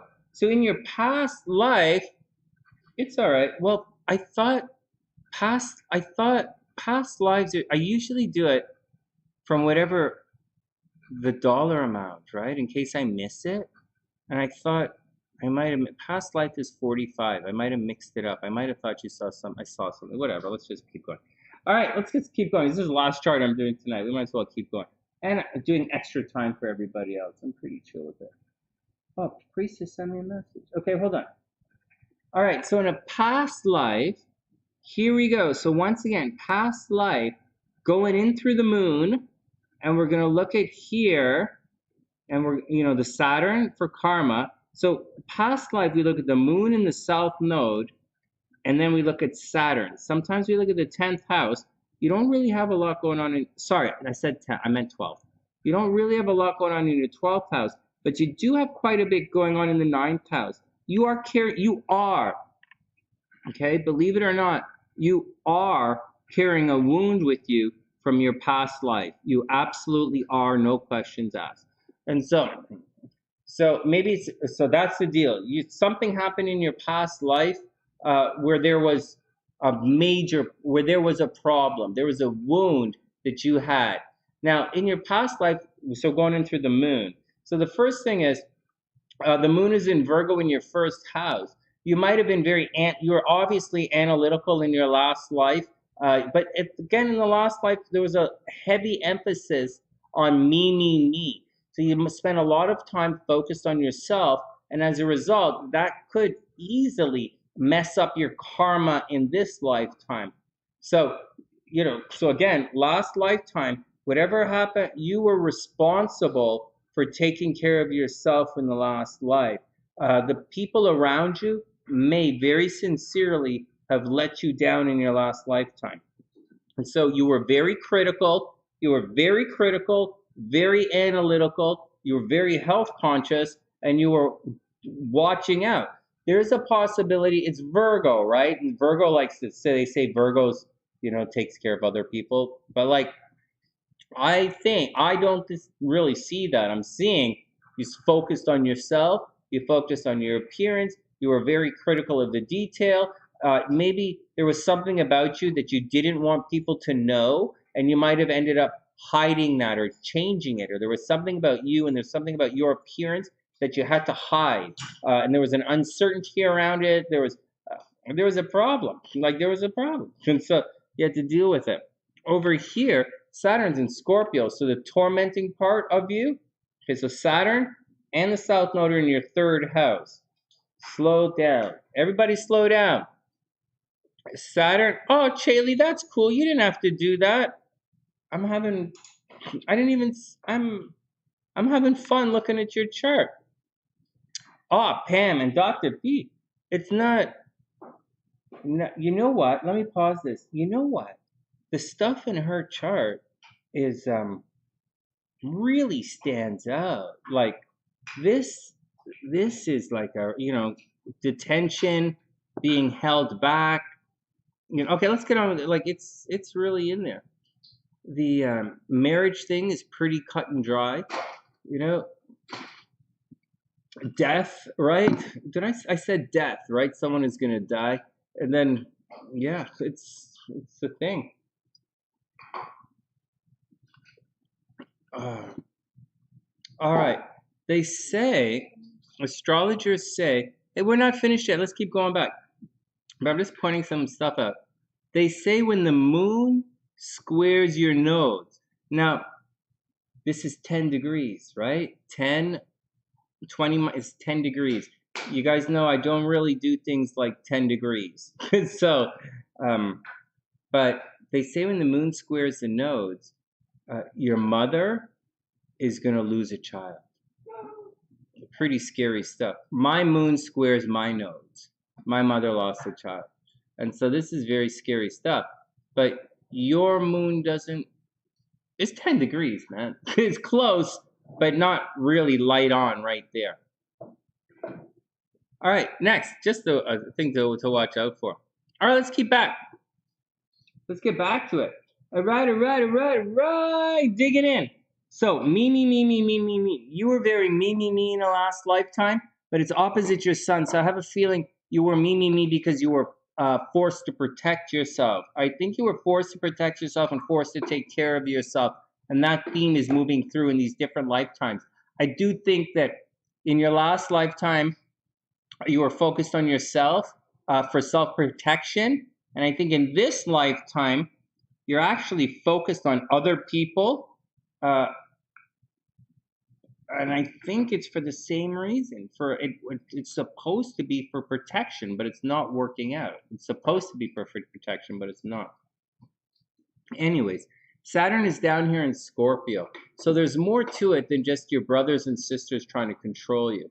There's more to it than people just in your last life. And like your movement was controlled in your last lifetime as well. Saturn in the third house is controlling your movement. It's restricting your movement. Sometimes, like it's restricted, right? Like it's retrograde. It's restricted. If it was not retrograde, I would still say you might, it's going to people trying to control your movement. But I would also say, if it was not retrograde, you might have put a lot of energy into taking care of brothers and sisters. You might have put a lot of energy into sales, had trouble talking with people, blah, blah. But anyways, it's retrograde. So it's completely fucked up. And so now this is going to sound a little odd, but you might have been chased by spirits in your last lifetime. I know that's really weird. You might be chased by spirits in this lifetime. You have a very, very close, your spirit has a very close association with the occult, not necessarily death, but the occult and what's hidden behind the scenes. You are a natural and gifted healer. Not healer, empath, sorry. You're not necessarily a healer. Well, you're a healer. What the fuck am I going to say? A Pisces with all that stellium and Pisces, not a healer? You're obviously a natural, but you're also a naturally and gifted empath, right? Very clearly. Okay, let's go past life again. So, in your last life, your brothers and sisters probably turned you in. All right, so whether it was your brothers and sisters or like your close friends or people in the neighborhood, they probably turned on you. And there's a strong possibility that they might have thought you were like a witch, or they might have attacked you or lynched you or tried to really come at you and restrict you and damage you somehow. And with Mars in the third house, you tried to run away. Mars in the third house, people often, they can settle in foreign lands, right? They travel they move around a lot. So, you had a lot of problems with your brothers and sisters in the last time. You have a very, very close association with the occult and the spirit world. It's like the spirit world has always been calling you from the very beginning. And except for all this massive dosage of reality that the moon in Virgo brings, I would say that you kind of exist like a little between the dream spirit world and this world. Like your brains kind of shift back or your perception kind of shifts back and forth between physicality, like physical reality, and like perception, if like perceived reality. And I think that's a thing with you, and that's cool. That's cool. In this lifetime, you're supposed to move towards relationships. However, I'm going to caution you. This energy like that can lead. It's not like you're not supposed to have problems in relationships, but like you're gonna have problems in relationships. Just let's move on from that. Okay, so that's the deal. Anyways, this is where. Okay, so finally there was a okay, let's go back to it. So there was a major pain in your past life. Chiron is there. Like Chiron is in your ninth house. There's a major pain in your past life. Maybe there was a you were around. Maybe you were around a bit of death in your last life. It's like there's pain. Like there's a lot of pain in your chart from your last life. Less pain, believe it or not, in this lifetime. And I don't see you being really sick in this lifetime. See you being really sick in your last lifetime. I see people taking advantage of you in your last lifetime. I see people potentially trying to kill you in your last lifetime. And I think you felt in your last life that that was coming anyways. Like you felt that that was like a fate, like you had no control over it. And you might have changed your appearance a lot in your last lifetime to try and avoid this fate. But you know you're getting turned in by your brothers and sisters, and there's not much you can do. You may have tried to flee, but it looks like you probably didn't make it. All right, as far as your being a guy or a girl are concerned, you were a guy, girl,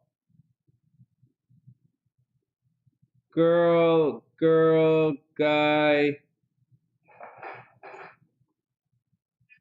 You were a girl in your last lifetime. In your last lifetime, you were a girl. And you probably didn't talk a lot either.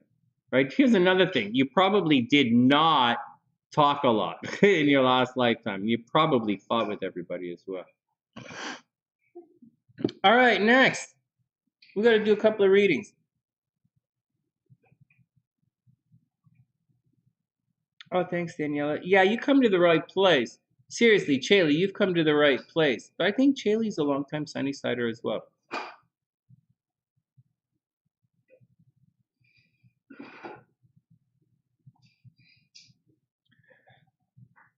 Oh, Priestess, I don't know what to say. It's gonna be a crazy scene, man. You're gonna go through a crazy trip, but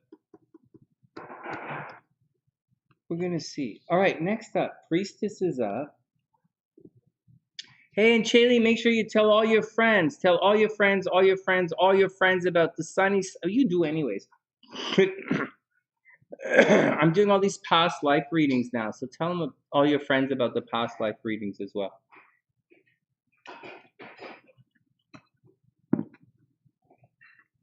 All right, next. Priestess is up.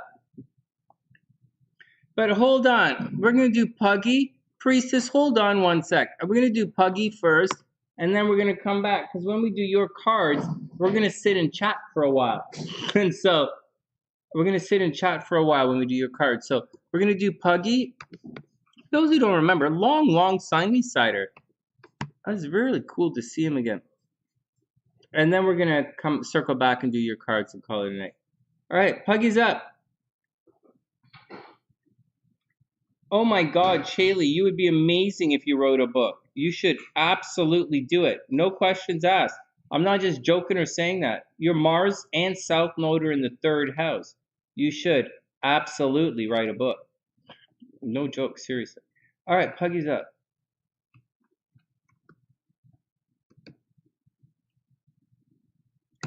Yeah, because you know what? Priestess is along. We're gonna sit, and the girls are probably gonna gossip. The girls are gonna gossip. So let's read your cards, and then we'll get back to the girls. Okay. Oh my gosh.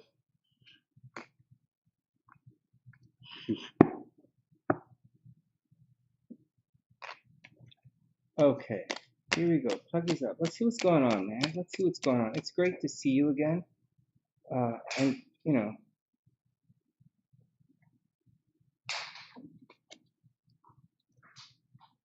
well, you know, Priestess, what's going to happen. Oh, yeah. They've got a neat chart. Okay, let me do the timestamp. Okay, first up. All right, couple of cards here. First up, Two of Pentacles. Oh my God, man. Look at this. Two of Pentacles. Check this out. You might have some money coming your way, very sincerely. The Two of Pentacles indicates juggling multiple sources of income. So it doesn't actually say like new money is coming. That's kind of like, it doesn't say new money is coming, but it says you're going to be juggling multiple sources of income or multiple lots of security in different places. So either you're going to be working a couple of jobs, you might get a couple of checks in the mail, or you might be crashing at two separate girls' houses. Just saying. So watch out. But usually Two of Coins is multiple sources of income. It's also juggling responsibilities. See, more often, like the Marchese, the Bonefire deck is a bit artsy fartsy, but in most of the deck, the guy's juggling coins. All right, next. Oh shit, the Death card. So like you have a change coming towards you. So money's gonna be. So you're gonna be juggling different opportunities. It's a pretty good card, Two of Coins. And the Death card indicates that a change is coming. It's death. So, but it's not like the Tower or Capricorn or something. This is you deciding to change. So maybe you're like, maybe you're going to be juggling. You're going to have the money to do it. Like you're going to have the money to do it, and you're going to have the ideas and the project. You're gonna want to start something new, and so as a result, you're going to have to change something. So you might totally kill off one project to go make time for another project, or you might just change altogether. Maybe instead of being a particular way, you're going to carry on juggling these projects because like it's making money, so you might as well do it. But a change is coming. Maybe it's something as simple as getting married, but if we're going to get married, we're going to like see the Empress or something, not just the Death card. Oh, Ace of Swords. Oh, maybe you're going to meet somebody. Look at this. The Ace of Swords, Puggy. This is a situation where there's like it's a breakthrough in communication, is what it technically means. But it also means the potential to meet somebody, to get into a new relationship, the potential for some speaking to someone new. Where the hell did I put the card? Ace of Swords.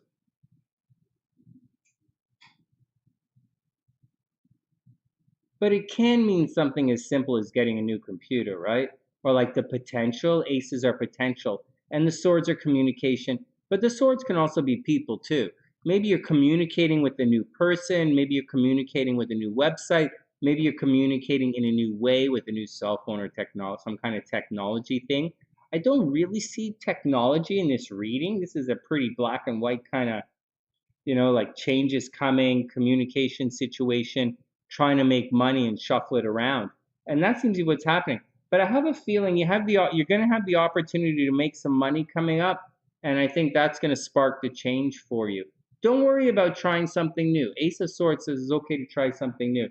And finally, you have the Alchemist and the Magician. I'm sorry, the Alchemist is the Magician. So this is the card of manifesting. But what it really means is someone's going to come along and really inspire you to be the absolute best that you can. And that's what the Magician is. Let me explain the story for a little bit of clarity. So in the story of Tarot's walking down. He's like, la, la, la, la, la, la, la. And he walks into the Magician. And he's very impressed by the Magician. And the Magician, but the Magician shows Tarot all of what his potential is, Tarot's potential. And the Tarot suddenly feels really confident and he's happy. And he wants to rush out and be the Magician. Like he wants to grow up right away. So the Magician is a card of manifesting, but it is a card that indicates that someone's going to come along and fill you with self-confidence. It's a card of being not necessarily knowing what you want. Like, it's not like the Magician has the end, it's not like one of those cards, but it's about being very excited, being very confident. It's Mercury energy. So once again, your reading here has Mercury in it. You know, it has communication in your reading. So I'd say this reading to me looks like you're getting ready to start something. You're getting ready to end something, right, Death? And really take a chance and get out there. And the Magician says you're probably going to be in it for the long term. Like, there's a journey coming. And I think quite matter of factly that you're going to be very successful. The Two of Coins and the Magician usually lead to a lot of success. So just be cool and be cool. Ace of Swords says, you know, you might meet somebody new. And that's the action, man. Very, very cool. It's great to see you again. It really is. Thanks for checking in, you know. I appreciate it. All right, next, Priestess is up. We're going to do Priestess's chart and call it a night. Oh, very, very cool, man. Oh, it's so great to see you. So great to see everybody tonight.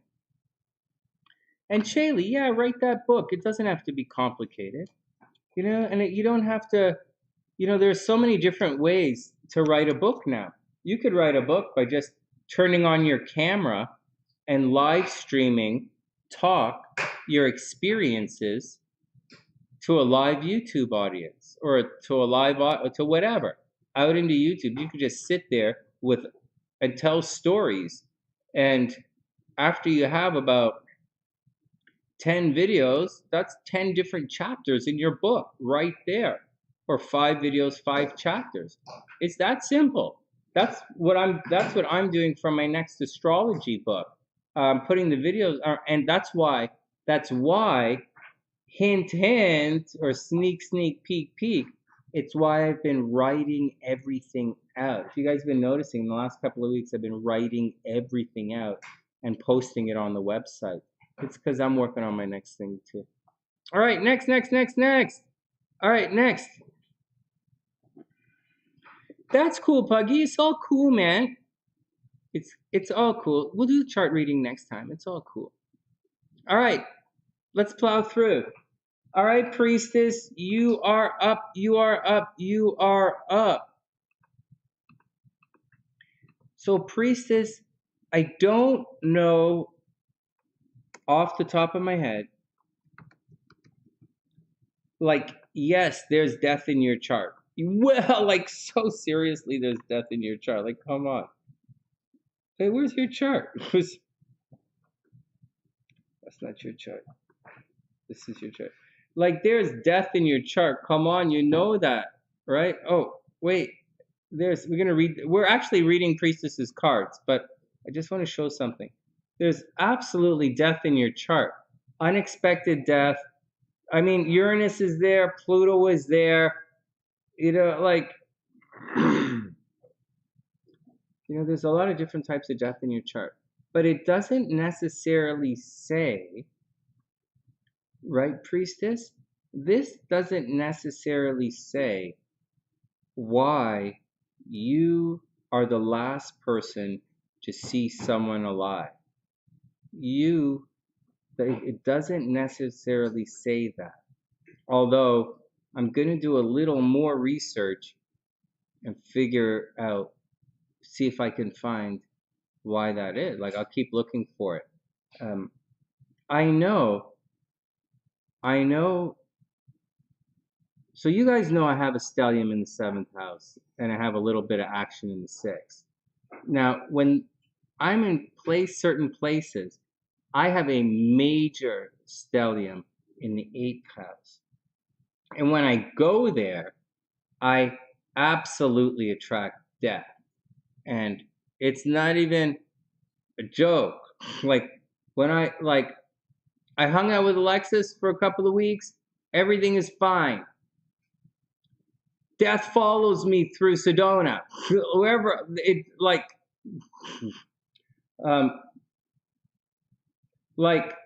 Like I was at a restaurant and like someone farted so bad it smelled like death.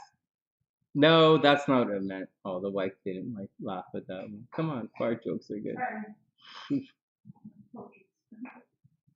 Death doesn't follow you. You just eat too many beans. Death doesn't follow you. You just need to brush your teeth. Like that. All right. Let's get back to it. All right, let's get back to it. All right. So it doesn't real. Sorry. So okay, let me stop being silly. So you definitely around death. You definitely have the death coming to you. So like you definitely have the death coming to you. So but it doesn't say the timing of why you're the last person to see them alive. I'm going to have to dig that up and figure it out. Do you have a transit that says how you're the last person to see them? I mean, your Venus is right. Like this, like, you know what, priestess? I have to look. I have to go do some research because otherwise I'm just going to sit here and bullshit and bullshit and bullshit. All right. But you definitely see dead. You definitely have dead people around you. Okay. Let's check your cards out. I know, Lexus. I know. And I know, priestess. Like, you would think that's a Scorpio thing. Like, sin eaters tend to be Scorpios. So, no, I'm going to have to dig it up. Oh, actually, what I wanted to do was I wanted to ask these guys, hey, Lexus, did you ever find anything like that? Like, why she might be the last person to see someone alive? I would imagine that's one of the yogas, but it hasn't popped up yet. But it's an interesting one. Like Roma, like Roma has all that stuff in the 8th house, you know, and Life Path 9, Kimberly has it all in the 8th house. But I haven't heard those guys say something like that. And Roma's Venus conjunct Mars, right? So she's gonna see that. It's an interesting situation. Hey, Chaley, you have a video on there, right on. Okay, here we go. Let's read Priestess's cards. I'll look into it. I think it's exciting. Last rites. I wonder what that is. Well, a real priest vibe. A priest vibe is like a Sagittarius or a Pisces or a Scorpio. That's going to be a priest. Scorpio, Pisces, maybe Sagittarius. You're right. Spiritual, Jupiter in the 9th house. Spiritual. No, priestess. I'm going to have to look it up. Okay, I'm going to have to find it. But I'm going to have to find some kind of answer. Okay, let's look at your cards.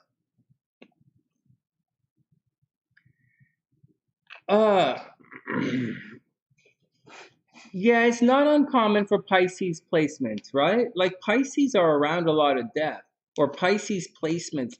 Pisces, a lot of suicides around Pisces. Not Pisces specifically aren't the suicide sign. The guys, don't misunderstand me. In astrology, Pisces doesn't represent suicide. Suicide tends to be some kind of retrograde Mercury or some kind of debilitated Mercury squaring a Venus or conjunct Mars. For mental health problems leading towards suicide, it's usually a problem with your Mercury. And sometimes it has to do with problems in Sagittarius. So it's not. So, anyways, let me move on. Let's read Priestess's cards. I just, Anyways, Priestess. I was thinking of you guys, Priestess and Lexus and Pam. I was think.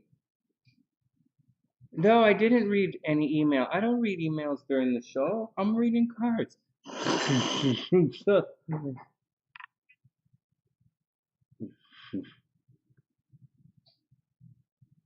What's up? What'd you do?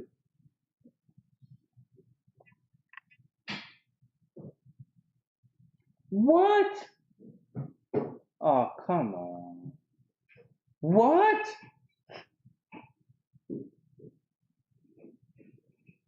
Oh my God.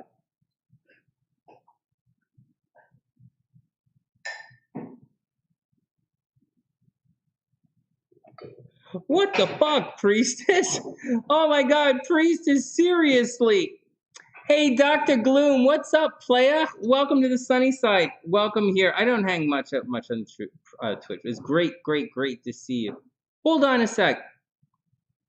Chaley killed herself when she was 19. You were in a coma for 3 days on a ventilator. No way! Hold on.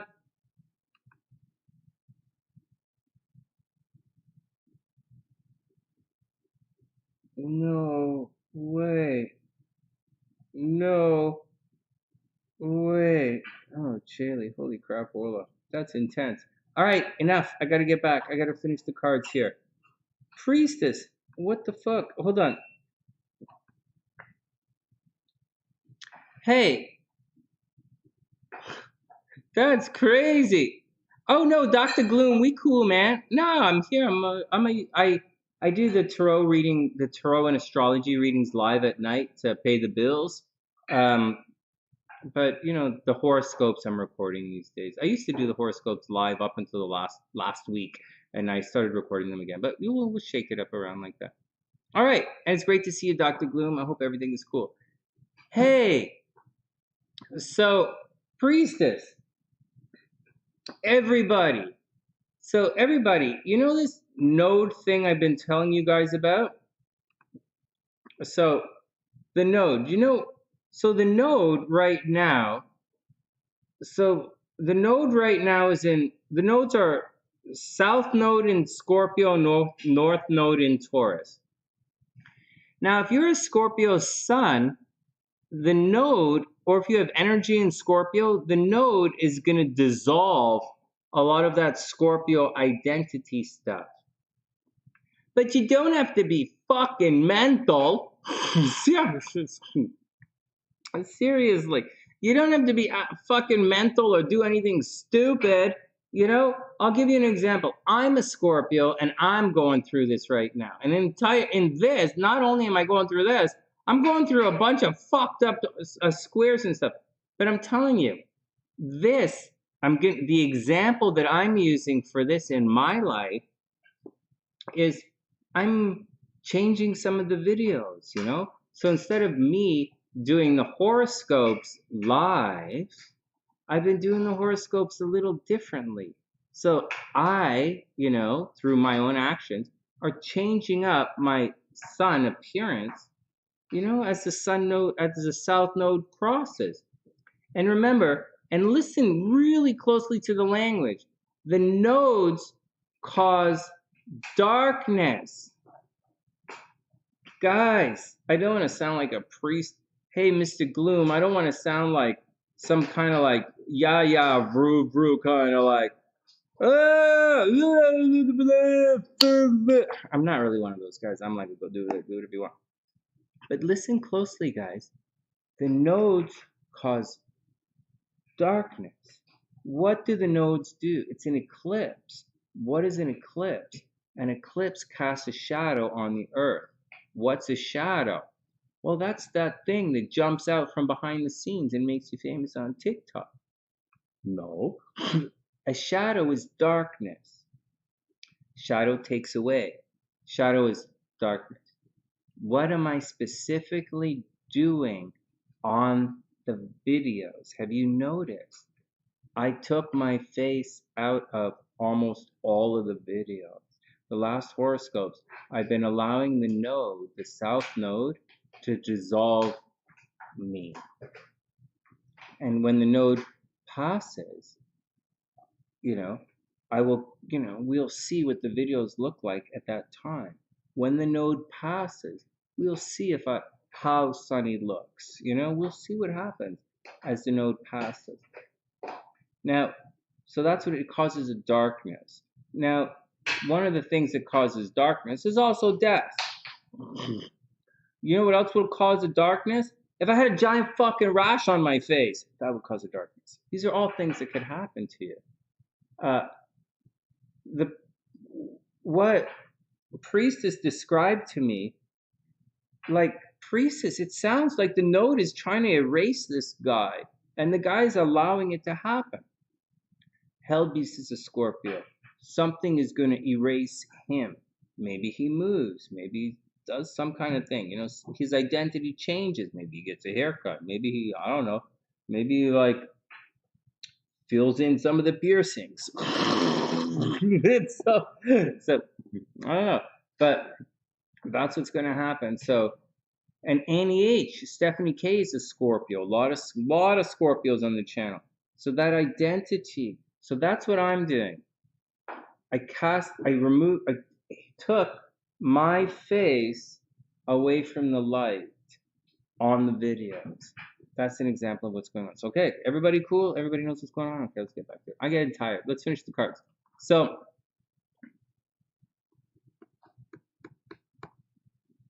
that's the deal. Now, and that's what he's going through as well. It doesn't mean he has to go absolutely fucking crazy, but I'm sure there are more things that he's going through as well.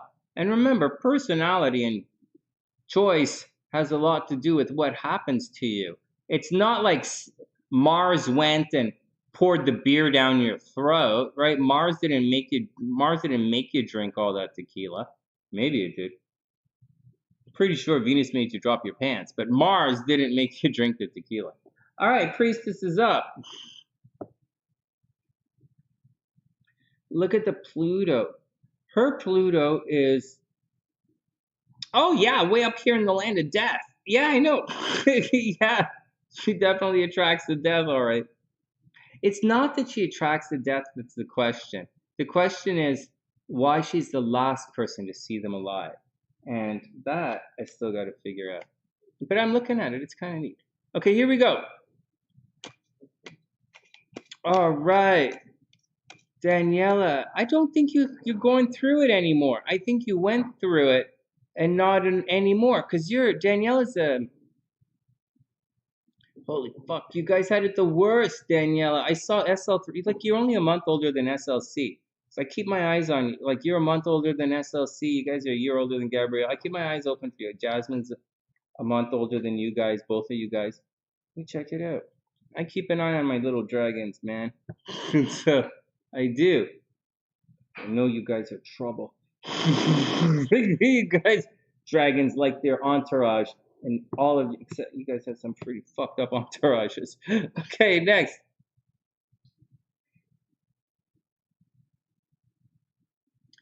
Yeah, no, well, Lexus, it's not about unexpected. It's not about unexpected death. It's about, it's a, although that's a good one, right? That is a really good point. There's, it's about being the last person to see someone alive. But absolutely. Absolutely. Uranus in the 8th house is going to attract a lot of death, man. Unexpected death. Unexpected death at all. Also, keep in mind, it's an unusual way of making money, right? Uranus in the 8th house, an unusual way of making money. All right, let me read her cards and see what's going on. I'll do some research, guys, for real. I'll do some research and we'll check it out. Keep in mind, just like Rocktober's thing. You know Rocktober's thing? How long was Chaley, how long did you say you were dead for? Rocktober was dead for about 10, 11 minutes. And he has stuff in the 8th house. He has a very specific thing. Oh, you were in a coma for 3 days. Yeah, he has, and when it pops up, I keep my eyes open for Rocktober's thing. It's a really specific thing. And although a number of Sunnysiders have near-death experiences. And maybe I'll make a video on near-death experiences for you guys. I think you would like that. Hey, sexy. You think I should... Oops. What? No, don't worry about that. I'm not making any videos. We're just talking. No, I was saying, sweetheart, I should do a video on a near-death experience in astrology. That'd be kind of neat, right? Yeah. Yeah. I know exactly when it was. It was February 28th, 2018. I died and went to heaven when I met you. Everybody, my life has not been the same since. Yeah. I had a near-death experience. Of course I did. So, all right, next. Dr. Gloom, good question. But you'll see, good question. Is it sidereal or tropical astrology? Well, when you're speaking aspects, right? When you're speaking aspects, these problems in the 8th house will be a problem in your 8th, will be a problem with death, whether you're using sidereal or tropical astrology. So just to let you know. So some things are different. Some things are different. Some things are the same. How like a South Indian astrologer is different than a North Indian astrologer. Is different than a Nadi astrologer. Different. They're all a little different, but the transits. But we're not talking transits. We're talking placements, and whether you're looking like an Aries is an Aries is an Aries, whether you're looking at sidereal or tropical, but the date for Aries is different in sidereal and tropical. So an Aries is the same characteristics in sidereal and tropical, but the birth date of an Aries in sidereal is different than the birth date of an Aries in tropical and sidereal. Good question. Good question. Oh my God. Oh my God. Are you joking? You have a lot of planets in your 8th house and your name is Dr. Gloom. Seriously? Seriously? Hey, Dr. Gloom, aside of the death thing, you have to watch out for people stealing money from you. The 8th house, depending on what planet's in your 8th house, like if Venus is in the 8th house, you're going to attract a lot of death. You might have a death by poisoning. You might have a blood disorder. If Mars is in the 8th house, like the 8th house indicates that you also might live in other people's houses. You might not own your own house, depending what's there. It also means people might steal money from you. It also means you're going to find yourself spending money on other people a lot. And other people are going to pay for you and you're going to pay for other people. It's kind of a communal kind of situation, shared resources. There's also a possibility events are going to happen in legal situations, so you have to legally watch yourself. And also with the 8th house, you might get sick. You might have a blood disorder or a bone or something like MS or something, or that the doctors can't figure out. The 8th house is a tough one, man. But it also means you're gonna have a really big schlong, so that's really good. No, it doesn't. You wish. You guys wish.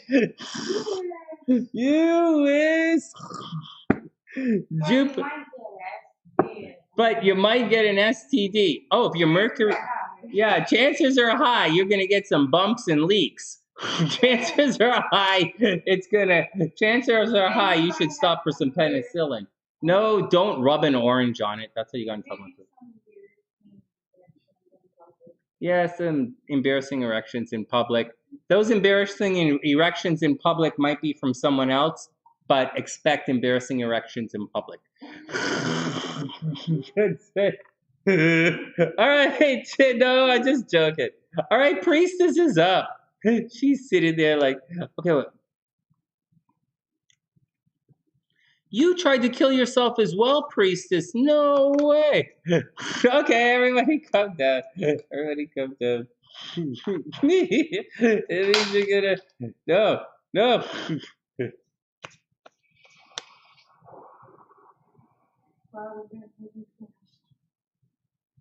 Saw death in petals chart.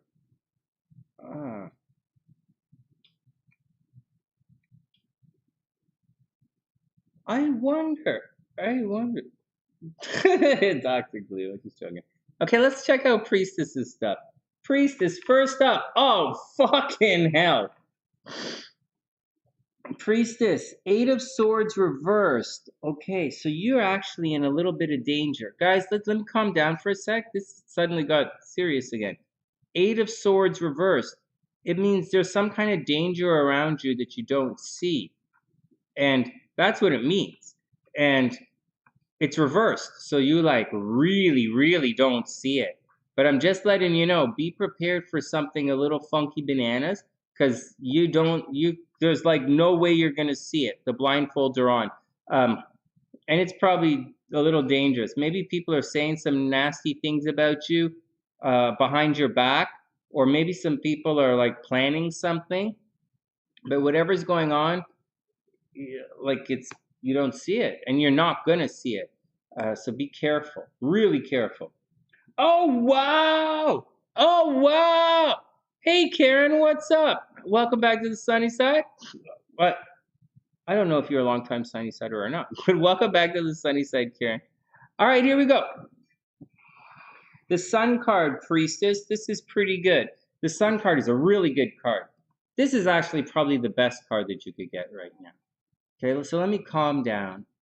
I'm rushing through, right? I try and cram a lot into the 10 minutes of astrology and stuff. Okay, so for Priestess, the Sun card means, hey, Priestess, you're being reborn right now into the light of a beautiful day. You're going through a rebirth. So you're going through the rebirth. This is probably the best card of victory in the entire tarot. It's also what you see is what you get.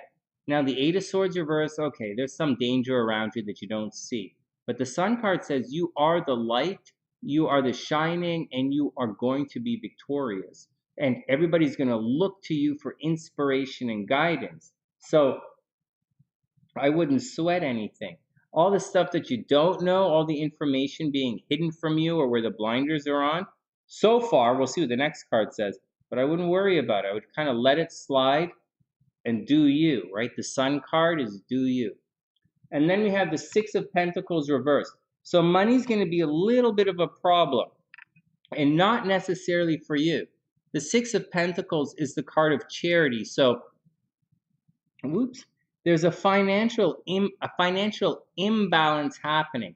So either you're going to get out, and it's reversed, right? So be careful, because if someone borrows money from you right now, they might not pay you back, right? Six of Coins. So this is charity. There's a financial imbalance. Someone has money, someone doesn't. It does mean someone is going to lend money with strings attached, but this reverse card says they might not pay you back. So be very careful. Be very careful if someone comes asking you for money or looking for a handout, because look at this. Eight of Swords, you're not going to see the danger. Six of Coins reversed, they're not going to pay you back. And right in the middle is the Sun, and all these guys are orbiting you. Priestess are like, you're like, what the fuck? You know, what the fuck? And so you might have to cut some people loose. Problem is, you're not going to see it yet. Just be careful when people come up asking for things. Oh, fuck! And then you have the Tower card. Oh my God, Priestess, the Tower reversed. Be careful. Oh my God, Priestess, the Tower reversed. So it's not over. Holy jeez, it's not over. Oh jeez, Priestess, it is not over. And this card is reversed. There is a major change, a major ending coming your way, and you can't stop it. You might not even see it. Where is the and right here, 22 degrees Aquarius, right here. So Priestess, you have to watch you, right? Watch out for headaches. It's not going to hit your 8th Pluto stuff. Watch for headaches, watch for accidents, facial blemishes. You know, the 22 degrees or the 22, 23 happening the first week of April is right here in your first house. So you're going to have to take it easy on that. Take it very easy, take it very easy. But it's not, it might mess up your money a little bit, but not a lot. You're going to dodge this bullet. Priestess, you should dodge this bullet. It's going to hit you a little. It's going to graze you. Make no mistake. Like, you know, like it's going to graze you, but you're going to walk away from this one. And that's the deal. You just have to, and that's the deal. Just know that an ending is coming, It's gonna be painful, and it's out of your control. So, and you're not gonna see it. You're not gonna see the danger of it.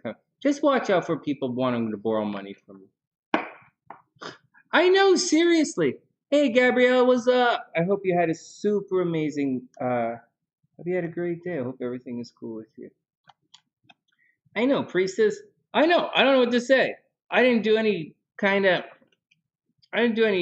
crazy stuff. It's like I'm reading the cards. Just reading the cards. That's what came up. The Tower. You guys know what the Tower means? 8 of Swords. Fuck. All right, let's keep our eyes open. It's Sunday night. Tomorrow's Monday, right?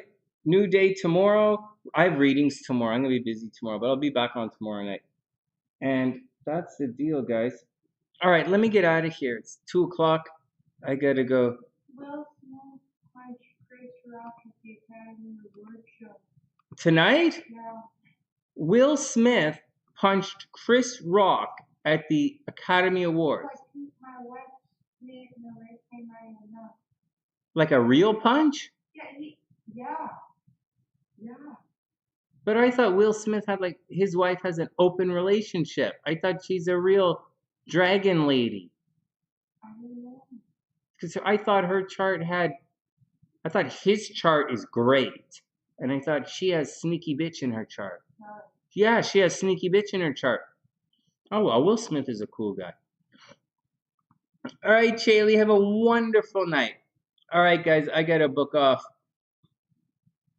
I know, I just heard that. Slapped. Nabi says slapped. Oh, my God. Check it out. Oh, Nabi also says, oh, my God, as well. But I think she's just putting words into my head to say that. He slapped him. You saw it. There's no need to brag. So, we could. Now I just check it. He really knocked his ass out, right? Wow, that's crazy.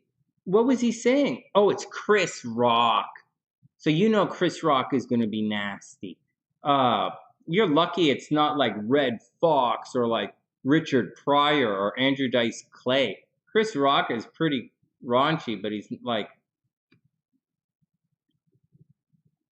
not like the most creative, and he's not the most creative comedian in the planet either. He's more of a he's kind of smart, but he's not like the best. All right. What's sneaky bitch in her chart? Oh, I just joking, Nabi. Just look at it's on YouTube, right? Sneaky bitch in her chart. Shit, where am I gonna find her chart? Okay, everybody, calm down. I'll take 1 second and I don't know where to find her chart. It's like I didn't write it down. Her chart is. What's her name? What's Will Smith's wife's name? Like Halle Berry or something? Did he marry Beyonce? He married like Keith Jenner, one of the Jenner girls. What do they call them? Kardashians. Kim Basinger, that's a woman. Like who? What's his wife? Because of the bald head, he called her G.I. Jane. That guy can't take a joke.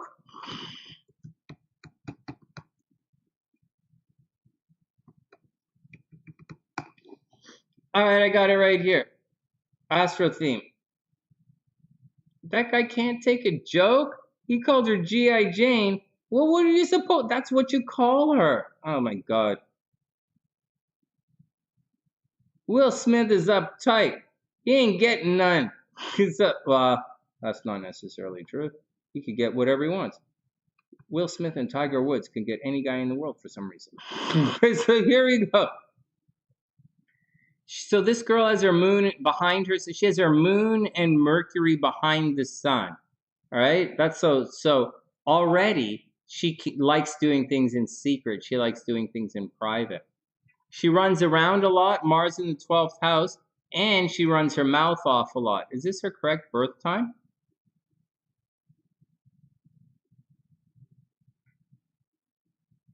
All right. This is her birth time.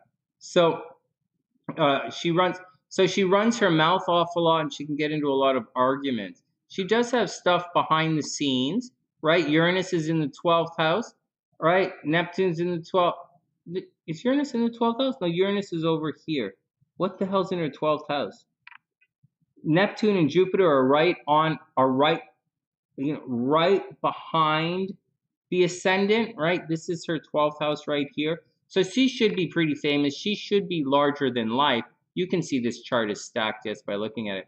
But you can also see she has a lot of stuff. She has Jupiter in the 12th house, which is going to highlight hidden activities. It is going to create a lot of support for her, but it's going to highlight hidden activities. She also has Saturn in the 7th house, which is going to cause tremendous problems in some relationships. It doesn't cause problems in everybody's relationships, but it can cause problems in relationships, control issues in relationships as well.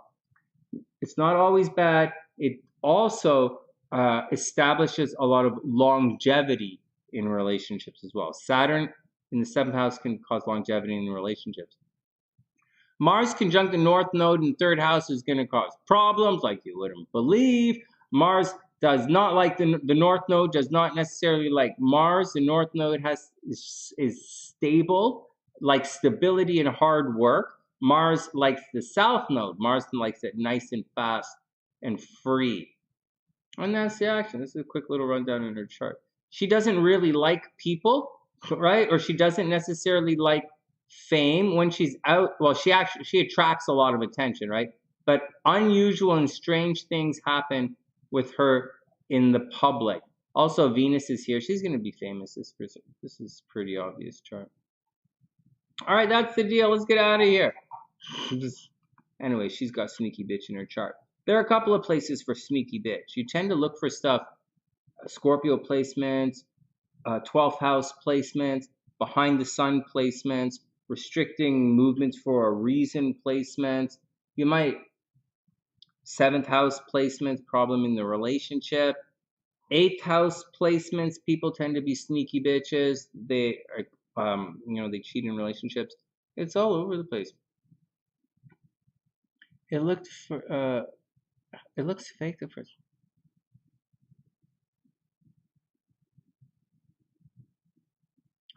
Oh, she got mad. She got uptight. She causes problems in public. That stuff's at the top of her chart. She causes problems in public. What do you want? Look at this. She causes problems in public. All right, wait a minute. He should have married a Cancer. Problems at home. Just joking. All right, let's get out of here, guys. I got a book out. It's 2 o'clock. Time to hit the boogie. Have a wonderful night, guys. It's great to see everybody. I like hanging out with you guys. We have to do, well, I have to pay the rent, right? So we have to do your charts. But we should be doing more celebrity stuff as well, because celebrity stuff grows the channel. Just we get busy with people's charts, right? And so, hey guys, astrologically, we're in a bit of a lull. This week is going to be a bit lull. Hard work is going to pay off this week. There is a change and a flux happening. But by this time next week, that's when the real shit's going to happen. So the thing is, and then why we're focused on the nodes so much is because Saturn's going to square the nodes. And that doesn't necessarily mean anything is over, because Saturn's also going to go retrograde. And when Saturn turns retrograde and then comes back, we're going to go through this node BS again. So some people might get sick. Who are sick might get healthy at the reversal. That's the deal. Saturn's gonna, it's gonna say where you're putting your effort. Remember the car analogy? If you don't keep checking the oil, the car is gonna freak out. Saturn, where you put your effort and where you put your hard work. And so that effort and hard work is going to come into major conflict with the nodes, which is the stuff that's happening in the dark transformation that's happening subconsciously with all of us.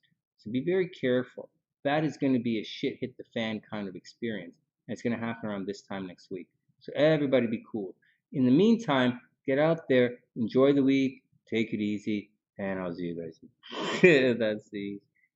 Chaley, what happened? So, what do you guys feel like 1996 with the Chris Rock? Yeah, feels like it's 1996 again, right? Yeah. Hey, you're right, Dan. It's very cute. All right, guys, let's get out of here. All right, everybody, be cool. And with that, from TheSunnySide.net, I'm Sonny, wishing everyone the best of a super, super beautiful weekend. And I'll see you guys soon. I'll see you guys tomorrow. Have a wonderful, wonderful night. And check out the horoscopes that I made for you guys. I wrote about you guys in the horoscopes. So go check it out. Have a wonderful night, guys.